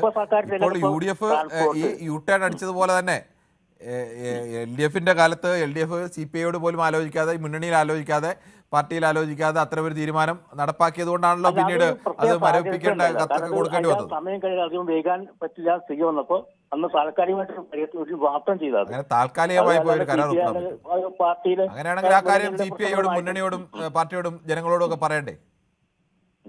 ചെയ്യേണ്ടതായിരുന്നു. അത് പക്ഷേ പറ്റിയത് തെറ്റ് തന്നെയാണ്. രഹസ്യമായി ചെയ്തത് തെറ്റ് തന്നെയാണ്. തെറ്റാണെന്ന് അറിഞ്ഞുകൊണ്ടാണല്ലോ രഹസ്യമായി ചെയ്തത്. അതെ അതെ. പിന്നെ ഇപ്പോഴത്തെ സർക്കാരിന്റെ ട്രാൻസ്പോർട്ട് അങ്ങനെ എല്ലാ കാര്യങ്ങളിലും, ആരോഗ്യ മേഖല അങ്ങനെ എല്ലാ മേഖലയിലും നമ്മൾ ചർച്ച തൽക്കാലം PMCയിലാണ്. എന്തായാലും നമുക്ക് ഈ വിഷയത്തിൽ ചർച്ച തുടരേണ്ടതുണ്ട്. ഒരു ചെറിയ PMCയിൽ പ്രതിപക്ഷത്തിരിക്കുമ്പോൾ അതിശക്തമായ എതിർപ്പുയർത്തിയ അന്നത്തെ പ്രതിപക്ഷ നേതാവ് ഇപ്പോൾ മുഖ്യമന്ത്രിയായി. അദ്ദേഹത്തിൻ്റെ സർക്കാർ നിലവിൽ വന്നു. വല്ലാതെ U-ടേൺ അടിക്കേണ്ട അവസ്ഥയിൽ നിൽക്കുകയാണ്. ഇപ്പോൾ UDFന്റെ യോഗം ചേർന്ന് കൺവീനർ ആദ്യം ഒന്ന് പറയുന്നു നടപ്പാക്കാൻ പോകുന്നു, ഞങ്ങൾ അതുമായി മുന്നോട്ട് പോകുന്നു പറയുന്നു. കുഞ്ഞാലിക്കുട്ടി പറയുന്നു അങ്ങനെയല്ല, പിൻവാങ്ങുന്നതിനെ കുറിച്ച് ഞങ്ങൾ ആലോചിക്കുകയാണെന്ന് പറയുന്നു. വീണ്ടും കൺവീനർ പറയുന്നു ഞങ്ങളങ്ങനെ ചർച്ച ചെയ്തിട്ടില്ല, തീരുമാനം എടുത്തിട്ടില്ല എന്ന് പറയുന്നു. എന്തായാലും ആ കൂടി ടോട്ടൽ കൺഫ്യൂഷനിൽ നിൽക്കുകയാണ്. അപ്പോഴും നടപ്പാക്കും എന്നുള്ള മട്ടിൽ തന്നെയാണ് മുന്നോട്ട് പോകുന്ന. ആ വിഷയമാണ് ചർച്ച ചെയ്തത്. ദാസനാണ് കണ്ണൂരിൽ നിന്ന്. ശ്രീ ദാസൻ, താങ്കൾ പറഞ്ഞോളൂ. കിരൺ ബാബു, ഞാൻ പറയുന്നത് നമ്മളെ മക്കളെ വിദ്യാഭ്യാസ നിലവാരം ഉയർത്താൻ ഉപകരിക്കേണ്ട പണം നിങ്ങൾ ഈ രാഷ്ട്രീയം കളിച്ചുകൊണ്ട് ആ പണം പാഴാക്കി കളയരുത്. ഇവിടെ ലോകാവസാനം വരെ നരേന്ദ്രമോദി ആയിരിക്കൂല ഇന്ത്യൻ പ്രധാനമന്ത്രി. ഇത് പിന്നില് ഒരു ന്യൂനപക്ഷ ധ്രുവീകരണം, എങ്ങനെ ഒരാൾക്കാരെ പറ്റിക്കലാണ്. ഞാൻ ചോദിക്കട്ടെ, നമ്മൾ നരേന്ദ്രമോദിന്റെയോ അമിത്ഷാന്റെയോ കുടുംബ സ്വത്തല്ല, നമുക്ക് അവകാശപ്പെട്ട ന്യായമായിട്ടുള്ള അവകാശമാണ്. ആ പൈസ വാങ്ങിക്കുക, നമ്മളെ മക്കളെ വാങ്ങിക്കൊണ്ട് ഉപകരിക്കുക എന്നല്ലാതെ ഇത് വെറുതെ രാഷ്ട്രീയം പറഞ്ഞിട്ട് ഇപ്പൊ കഴിഞ്ഞ ഗവൺമെന്റ്, ഇടതുപക്ഷ ഗവൺമെന്റ് ആ മുന്നണി സംവിധാനം പോലും തകരുന്ന രീതിയിൽ CPI ഇടപെട്ടിട്ട് ചർച്ച വരയില് ഒപ്പുവിട്ടിട്ട് പിന്മാറുകയാണ്. അതേ ഒപ്പിട്ട ആൾക്കാരാണ് ഇപ്പൊ ഇതിനെ എതിർക്കുന്നത്. ഇതൊക്കെ വെറും ശുദ്ധ രാഷ്ട്രീയമാണ്. നമ്മുടെ മക്കളെ ഭാവി വെച്ചിട്ടെങ്കിൽ നിങ്ങൾ ഇത്തരത്തെ രാഷ്ട്രീയം കളിക്കണമെന്ന് മാത്രമേ എനിക്ക് പറയാനൂ. എന്റെ പൊന്നുപോലെ കിരൺ ബാബു. ശരി. ശ്രീ കൃഷ്ണൻകുട്ടിയാണ് മണിമലയിൽ നിന്നും. ശ്രീ കൃഷ്ണൻകുട്ടി, താങ്കളുടെ പാർട്ടി കൂടി ഭരിച്ച ഒരു കാലത്ത് പാർട്ടി ഏകപക്ഷീയമായി അങ്ങനെ ഒപ്പിടുകയും പിന്നീട് CPIയുടെ സമ്മർദ്ദത്തിൽ അത് മരവിപ്പിക്കാൻ കത്ത് കൊടുക്കുകയും ഒക്കെ ചെയ്ത ഒരു പദ്ധതി, അതിനെ അതിശക്തമായി എതിർത്ത UDF ഇപ്പോൾ അധികാരത്തിൽ വരുന്നു. UDF അധികാരത്തിൽ വരുമ്പോൾ അവരും നിങ്ങളെപ്പോലെ തന്നെ ഈ പദ്ധതി നടപ്പാക്കാൻ പോകുന്നു. രണ്ടുപേരും പറയുന്ന ഒരേ ന്യായമാണെന്ന്. CPM പറഞ്ഞ ന്യായം തന്നെയാണ് കോൺഗ്രസും പരസ്യമായി പറയുന്നില്ലെങ്കിലും പറയുന്നത്. മറ്റു പദ്ധതികൾക്കൊക്കെ പണം കിട്ടണം, പണം കിട്ടാൻ ഇതല്ലാതെ മറ്റു മാർഗ്ഗമില്ല എന്നുള്ള അവസ്ഥയാണ് പറയുന്നത്. യഥാർത്ഥത്തിൽ ഈ ഭരണപക്ഷത്ത് വരുമ്പോൾ ഉണ്ടാകുന്ന ഒരു പ്രതിസന്ധിയാണോ ഇത്? നമസ്കാരം. അതായത് സിലബസിൽ വരാൻ സാധ്യതയുള്ള അശാസ്ത്രീയമായ കാര്യങ്ങളും ചരിത്രത്തെ വളച്ചൊടിക്കലും ഒക്കെ ചേർത്തുള്ള ഒരു സിലബസ് നമ്മുടെ കുട്ടികളെ പഠിപ്പിക്കേണ്ടി വന്നെങ്കിലോ എന്നുള്ള ഭീതി കൊണ്ടാണല്ലോ നമ്മൾ ഈ PMC എന്ന പരിപാടി വേണ്ട എന്ന് പ്രതിപക്ഷമായാലും ഭരണകക്ഷിയായാലും എല്ലാവരും പറഞ്ഞുകൊണ്ടിരുന്ന കാര്യം അതാണ്. പിന്നെ അതിനകത്ത് രാഷ്ട്രീയം കലർത്തിക്കൊണ്ട് CPM-നും BJP-ക്കും അല്ലെങ്കിൽ നരേന്ദ്രമോദിക്കും തമ്മിൽ എന്തോ ഡീലുണ്ടെന്ന് പറഞ്ഞ് ആക്ഷേപിക്കാനും അവരെ അവസരം ഉപയോഗിച്ചതെല്ലാം നമ്മൾ കണ്ടതാണ്. അതിന് പല രീതിയിലുള്ള ചർച്ചകൾ നടന്നു. അതിനുശേഷം ഇപ്പൊ സംഭവിച്ചിരിക്കുന്നത് എന്താണ്? ഞങ്ങൾ ഇടതുപക്ഷം ഫൈറ്റ് ചെയ്തുകൊണ്ട് ഇത് നടപ്പിലാക്കിയേ പറ്റൂ എന്നുള്ള രീതിയിലായിരുന്നു ചർച്ചകൾ പോയിക്കൊണ്ടിരുന്നത്. അതേതായാലും 2 ദിവസം കൊണ്ട് പൊളിച്ചു കിട്ടി. UDF-ന്റെ MP-മാർ തന്നെ അത് പൊളിച്ചടുക്കി. അതായത് അവർ തന്നെ കേന്ദ്രത്തിൽ പോയി, പാർലമെന്റിൽ പോയി ചോദ്യം ചോദിച്ചു. അപ്പൊ പാർലമെന്റിൽ നിന്ന് അവർക്ക് ഉത്തരം കിട്ടി. മന്ത്രി ഉത്തരം പറഞ്ഞു, ഇത് കേരളം നടപ്പിലാക്കിയിട്ടില്ല, അതിന്റെ പേര് കേരളം പൈസയും വാങ്ങിയിട്ടില്ല, അത് നടപ്പിലാക്കണമെന്ന് അവർക്ക് വേണ്ടെന്നുണ്ടെങ്കിൽ വേണ്ടാമെന്ന് തീരുമാനിക്കാനുള്ള അവകാശം അവർക്കുണ്ട് എന്നെല്ലാം വളരെ ക്ലിയർ ആയിട്ട് പറഞ്ഞു കഴിഞ്ഞു. അപ്പൊ അതിൽ നിന്ന് ഇനിയിപ്പോ മനസ്സിലാക്കേണ്ടത് UDF നേതാക്കന്മാർ നമ്മളെ പറഞ്ഞു പറ്റിച്ചുകൊണ്ടിരിക്കുന്നതായിട്ടാണോ നമ്മൾ മനസ്സിലാക്കേണ്ടത്? ശരിക്കും എന്താണ് സംഭവിക്കുന്നത്? VD സതീശൻ അദ്ദേഹത്തിന്റെ പോളിസി കൃത്യമായിട്ട് പറഞ്ഞിട്ടുണ്ട്. എന്താണ്? കേന്ദ്രവുമായിട്ട് ഉടക്കാൻ തയ്യാറല്ല എന്ന് പറഞ്ഞിട്ടുണ്ട്. അത് നമ്മൾ കേട്ടതാണല്ലോ. അവരുമായിട്ട് സൗഹൃദത്തിൽ പോയാൽ എന്തെങ്കിലുമൊക്കെ നക്കാപ്പിച്ച് കിട്ടുമെന്നാണ് സതീശൻ വിചാരിക്കുന്നത്. അതിനുവേണ്ടി നമ്മളൊന്നും അറിയാതെ സതീശൻ കേന്ദ്രത്തിൽ കത്ത് കൊടുത്ത ഒരു വാർത്ത ഈയിടെ വന്നിട്ടുണ്ട്. അതായത് കടമെടുക്കാനുള്ള പരിധി 1% കൂടെ കൂട്ടിക്കിട്ടണമെന്ന് പറഞ്ഞൊരു കത്ത് അയച്ചതായിട്ട് ഇംഗ്ലീഷ് പത്രങ്ങൾ റിപ്പോർട്ട് ചെയ്തിട്ടുണ്ട്. നമ്മുടെ മലയാളം മുൻ സർക്കാർ എത്രയോ തവണ കൊടുത്തിട്ടുള്ള കത്താണ്. കടമെടുപ്പ് പരിധി കൂട്ടണമെന്നുള്ളത് മുൻ സർക്കാരിന്റെയും ഈ സർക്കാരിന്റെയും എല്ലാം ആവശ്യമല്ല. അതിനകത്ത് രഹസ്യമൊന്നുമില്ലല്ലോ. അന്ന് മുൻ സർക്കാര് കേരളത്തെ കടക്കിണിയിലാക്കി എന്ന് പറഞ്ഞ സതീശൻ ഇതുവരെയായിട്ട് 17,000 കോടി എടുക്കുകയും കടമെടുക്കാനുള്ള കടക്കണ്ണിയുടെ കാര്യം അവിടെ നിൽക്കട്ടെ, ഇതിൽ പറയും. ഞാൻ പറഞ്ഞത് ഇവരുടെ ഡബിൾ സ്റ്റാൻഡേർഡിന്റെ ഉദ്ദേശം എന്താണ്? യാതൊരു ഇപ്പൊ നോക്കൂ, തിരുവനന്തപുരത്താണെങ്കിൽ കോർപ്പറേഷനിൽ ഒരു കോൺഗ്രസ്സുകാരൻ കൂടെ അതല്ല തിരുവനന്തപുരം കോർപ്പറേഷന്റെ കാര്യം പറയണ്ട. തിരുവനന്തപുരം കോർപ്പറേഷൻ അല്ല നമ്മുടെ വിഷയം. അല്ല ഞാൻ കോൺഗ്രസിന്റെ വിമതനാണ്. ഞാൻ പറഞ്ഞത് ഈ കോൺഗ്രസുകാരുടെ കൂട്ടത്തിൽ നിൽക്കുന്ന വളരെ നല്ല ശതമാനം ആൾക്കാര് ഒരു പകുതി BJP ആണ്. ആ BJP-ക്കാരെ സന്തോഷിപ്പിക്കാൻ വേണ്ടി, അവരുടെ എന്തെങ്കിലും പിടിച്ചു പറ്റാൻ വേണ്ടി ഇവർ നമ്മുടെ കേരളത്തെ ഒറ്റുകൊടുത്തോണ്ടേയിരിക്കും. അവർക്കിപ്പം മഹാത്മാഗാന്ധി ആത്മഹത്യ ചെയ്തതാണോ വെടിവെച്ചതാണോ എന്ന് അറിയേണ്ട ആവശ്യമില്ല. ചാണകത്തിൽ പ്ലൂട്ടോണിയം ഉണ്ടെന്ന് പരിശോധന നടത്തിയാൽ ഇവർക്ക് പ്രശ്നമില്ല. പക്ഷെ നമ്മുടെ കുട്ടികള് അശാസ്ത്രീയമായ കാര്യങ്ങളും ചരിത്രപരമായ കോൺഗ്രസ്സുകാരെ മാത്രം പറയുമ്പോൾ കഴിഞ്ഞ സർക്കാർ ഇതേ വോട്ട് ബാങ്ക് തന്നെ ലക്ഷ്യമിട്ടല്ലേ ഈ ശബരിമല അയ്യപ്പ സംഗമവും യോഗി ആദിത്യനാഥിന്റെ കത്തുവായനയും ഒക്കെ നടത്തിയത്. എല്ലാവരും വോട്ട് നോക്കി അത്തരം ചില അജണ്ടകളൊക്കെ ഏറെയും കുറഞ്ഞ് നടത്തിയിട്ടുണ്ട്. ചിലർക്ക് അളവ് കൂടി കാണും, മറ്റൊരു അളവ് കുറച്ച് കാണും. അതല്ല തിരുവനന്തപുരം കോർപ്പറേഷൻ പറയരുതെന്ന് പറഞ്ഞ എന്നോട് പിന്നെ ശബരിമല എന്തിനാ പറയുന്നത്? തിരുവനന്തപുരം കോർപ്പറേഷന്റെ താങ്കളെ കോൺഗ്രസ് മാത്രമാണ് ചെയ്തതെന്ന് പറഞ്ഞുകൊണ്ടാണ് പറഞ്ഞത്. താങ്കൾക്ക് വിഷയം മാറ്റാമെങ്കിൽ എനിക്ക് വിഷയം മാറ്റാം. നമുക്ക് വിഷയം മാറ്റാതെ തന്നെ ഇത് മുന്നോട്ട് പോവാം. ഇവരുടെ ഉദ്ദേശം ഇവരിപ്പം BJP-ക്കാർ പറഞ്ഞിരുന്നത്, സുരേന്ദ്രൻ പറഞ്ഞത് ഈ PMC പദ്ധതി മുസ്ലിം ലീഗിന്റെ മന്ത്രിയെ കൊണ്ട് നടപ്പിലാക്കുമെന്നാണ് വെല്ലുവിളിച്ചത് പിന്നെ സുരേന്ദ്രൻ. അതവരെ കൊണ്ട് ഇനിയിപ്പോ ആകെ ബാക്കിയുള്ളത് BJP-ക്കാർ മുസ്ലിം ലീഗുകാരെ കൊണ്ട് എന്നാണ് ജയശ്രീരാം വിളിപ്പിക്കുന്നതും കൂടെ അറിയാനുള്ളൂ. അത്രയ്ക്ക് മോശമായിട്ടാണ് ഒപ്പിട്ടത്. പിണറായി വിജയൻ മുഖ്യമന്ത്രി ആയിരിക്കും, വി ശിവൻകുട്ടിയെ പോലെ ഒരു SFIയുടെ ഒക്കെ മുൻ നേതാവായിരുന്ന ഒരാൾ വിദ്യാഭ്യാസ മന്ത്രി ആയിരിക്കുമ്പോൾ ചെയ്യുന്നതല്ലേ ഒപ്പിട്ടത്. അപ്പോൾ അവരും ഇതേ അവസ്ഥ തന്നെ പറയേണ്ടി വരില്ലേ? എന്തായാലും അവരുടെ അത്ര BJP-യോടുള്ള വിരോധവും അല്ലെങ്കിൽ അവരുടെ അത്ര ഈ പറയുന്ന കാര്യങ്ങളൊന്നും ഉള്ള ആളുകളല്ലല്ലോ ലീഗ്. അവരൊപ്പിട്ടത് നടപ്പിലാക്കാൻ വേണ്ടി ആയിരുന്നില്ല. നടപ്പിലാക്കാൻ വേണ്ടി അല്ലാതെ എങ്ങനെയാണ് ഒപ്പിട്ടത്? അവരെന്താ രഹസ്യമായി പോയി ഒപ്പിട്ടതാണല്ലോ, അതൊരു യാഥാർത്ഥ്യമാണല്ലോ. SSKയുടെ ഫണ്ട് കിട്ടാൻ വേണ്ടി മാത്രം ഒപ്പിട്ടതാണ്. അത് തന്നെയാ പറയുന്നത്. SSKയുടെ ഫണ്ട് കിട്ടാൻ വേണ്ടിയാണ് ഒപ്പിട്ടതെന്നാണ് ഇവരും പറയുന്നത്. ഞങ്ങൾ നടപ്പാക്കാൻ പോകുന്നത് അതുകൊണ്ട് തന്നെയാണെന്ന് ഇവരും പറയുന്നത്. ഇപ്പോൾ അന്ന് CPM പറഞ്ഞത് തന്നെയാണ് ഇപ്പോൾ വിദ്യാഭ്യാസ മന്ത്രി പറയുന്നതും. കേന്ദ്രത്തിന് ഫണ്ട് കിട്ടണമെങ്കിൽ ഈ പദ്ധതിയുമായി മുന്നോട്ട് പോകണം. വിദ്യാഭ്യാസ മന്ത്രി പറയുന്നത് രാവിലെ പറയുന്നതല്ല, ഉച്ചയ്ക്ക് പറയുന്നത് വിദ്യാഭ്യാസം അങ്ങനെയല്ല. ശ്രീ കൃഷ്ണൻകുട്ടി അതിനകത്ത് ഞാൻ തർക്കിക്കാൻ പറയല്ല. വിദ്യാഭ്യാസ മന്ത്രി തുടക്കം മുതൽ N. ഷംസുദ്ദീൻ ഒരു സ്റ്റാൻഡ് തന്നെയാണ്. അദ്ദേഹം അങ്ങനെ ഇതിനെ അതിശക്തമായി എതിർക്കുന്നൊന്നുമില്ല. അദ്ദേഹം പ്രായോഗികമായി എങ്ങനെ മുന്നോട്ട് പോകാം എന്നുള്ള ലൈനിൽ തന്നെയാണ് വിദ്യാഭ്യാസ മന്ത്രി നിൽക്കുന്നത്. മറ്റ് ലീഗ് നേതാക്കൾ അങ്ങനെയല്ല സംസാരിച്ചത്. രണ്ടും ഞാൻ വിദ്യാഭ്യാസ മന്ത്രി മാറ്റി പറഞ്ഞെന്ന് പറഞ്ഞുകൊണ്ട് ചൂണ്ടിക്കാണിച്ചെന്ന് മാത്രമേ ഉള്ളൂ. ഏറ്റവും ഹാസ്യമായി തോന്നിയത് കുഞ്ഞാലിക്കുട്ടി എന്ന് പറഞ്ഞ കാര്യങ്ങളൊക്കെ അത് ശരിയാണ്. ഇപ്പൊ അതാണ് ഞാൻ പറഞ്ഞത്. ഇവരുടെ സ്റ്റാൻഡേർഡ് എന്ന് പറഞ്ഞാല് വളരെ മോശമാണ്. അത് ഉണ്ടാക്കുന്നതാണ്. PMC പദ്ധതി നടപ്പിലാക്കിയിട്ട് നമുക്ക് ഈ പറഞ്ഞ പോലെ ചരിത്രപരമായ കാര്യങ്ങളും ശാസ്ത്രീയമല്ലാത്ത കാര്യങ്ങളും പഠിക്കാൻ നമ്മുടെ കുട്ടികൾക്ക് അവസരം ഉണ്ടാക്കാതിരിക്കാൻ ഈ UDF ശ്രദ്ധിക്കേണ്ടതാണ്. ഏതായാലും പാർലമെന്റിൽ ഉത്തരം കിട്ടി. ഇത് നടപ്പിലാക്കിയില്ലെങ്കിൽ ഒന്നും സംഭവിക്കില്ല എന്ന് ഉത്തരം അത് നടപ്പിലാക്കിയില്ലെങ്കിൽ പാർലമെന്റിൽ ആ ഉത്തരത്തിൽ യഥാർത്ഥത്തിൽ വലിയ കാര്യമൊന്നുമില്ല.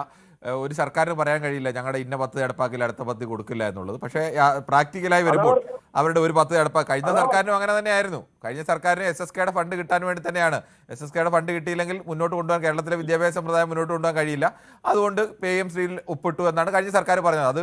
അതിലേറെക്കുറെ ഒരു പ്രാക്ടിക്കൽ വശത്തിൽ ഒരു പ്രായോഗിക വശത്തിൽ യാഥാർത്ഥ്യമുണ്ട്. അത് തന്നെയാണ് ഈ സർക്കാരും പറയുന്നത്. കഴിഞ്ഞ സർക്കാർ ഒപ്പുകയും പിന്നെ അതുകൊണ്ട് അത് മരവിപ്പിക്കുകയും ചെയ്തത് ഇനിയിപ്പോ അത് കേരളത്തിന് ബൈൻഡിങ് അല്ല എന്നുള്ള വളരെ ക്ലിയർ ആണ്. കേന്ദ്രത്തിൽ നിന്ന് ഒരു ബൈൻഡിങ് അല്ല എന്നൊന്നുമില്ല, ബൈൻഡിങ് തന്നെയാണ്. നമുക്ക് സമയം അവസാനിക്കുകയാണ്. ശ്രീ രാധാകൃഷ്ണനാണ് ചാത്തന്നൂരിൽ നിന്നും. ശ്രീ രാധാകൃഷ്ണൻ, താങ്കൾക്ക് വേഗത്തിൽ പറയാം. ശ്രീ കിരൺ, ജനങ്ങൾ വോട്ട് ചെയ്യുന്നത് ഓരോ ഗവൺമെന്റുകൾ മാറി വരുമ്പോൾ ഗവൺമെന്റുകൾക്ക് ഓരോ ഐഡിയോളജി ഉണ്ട്. അത് BJPയുടേതും ഇടതുപക്ഷത്തിന്റെയും കോൺഗ്രസിന്റെയും വ്യത്യസ്തങ്ങളാണ്. കോൺഗ്രസിനെ കുറിച്ച് പറയുമ്പോൾ അവർക്ക് യാതൊരു ഐഡിയോളജിയും ഇല്ലാത്ത ഒരു സർക്കാരാണെന്ന് VD സതീശൻ ഗവൺമെന്റ് ഇതിനോടകം തെളിയിച്ചു കഴിഞ്ഞു. അവര് UDF സർക്കാർ അഹോരാത്രം ഇതിനെ വിമർശിച്ച് LDFനെ വിമർശിച്ച് ഒരുപക്ഷെ ഒരു സമയത്തെങ്കിലും LDFിലെ CPM അല്ലെങ്കിൽ മന്ത്രി V ശിവൻകുട്ടിയുടെ അടക്കം മനസ്സ് ചഞ്ചലപ്പെട്ടു പോയി സമ്പത്തിന്റെ പേര് പറഞ്ഞപ്പോൾ. അതിനെ CPI തിരുത്തി അത് വേണ്ടെന്ന് വെച്ച് ഒപ്പിട്ടില്ല എന്ന് ഇന്നലെ പാർലമെന്റിൽ കേന്ദ്രമന്ത്രി തന്നെ അത് വിശദീകരിച്ചു. PMC ഒപ്പിട്ടിട്ടില്ല എന്നുള്ള അങ്ങനെ ഒപ്പിട്ടിട്ടില്ല എന്നല്ല പറഞ്ഞത്. നമുക്ക് സമയം അവസാനിക്കുന്നതുകൊണ്ടാണ്. കരാർ ഒപ്പിട്ടത് തന്നെയാണ്. പിന്മാറണമെങ്കിൽ പിന്മാറാൻ. മോഹനാണ് ചോറ്റാനിക്കരയിൽ നിന്ന്. ശ്രീ മോഹനൻ, താങ്കൾ വേഗത്തിൽ പറഞ്ഞോളൂ, 30 സെക്കൻഡ്. നമസ്കാരം കിരൺ. നമസ്കാരം. നമ്മളെ കേരളം താങ്ങാനാവാത്ത കടത്തിൽ നിൽക്കുന്ന വിവരം LDFനും അറിയാം, UDFനും അറിയാം. ഈ പരസ്പര രാഷ്ട്രീയ വിഴുപ്പലത്തിൽ നിർത്തിയിട്ട് കിട്ടാവുന്ന പണം നമ്മുടെ വിദ്യാഭ്യാസ മേഖലയ്ക്ക് കിട്ടുമെങ്കിൽ അത് വാങ്ങിയെടുക്കുക എന്നുള്ളതാണ് നമ്മുടെ ശരിയായ നയം. അതായത് രാഷ്ട്രീയം അങ്ങോട്ടും ഇങ്ങോട്ടും പറഞ്ഞ് സമയം കളയേണ്ട ഒരു കാര്യമില്ല. ശരി, താങ്കളുടെ അഭിപ്രായം വളരെ വ്യക്തമാണ്.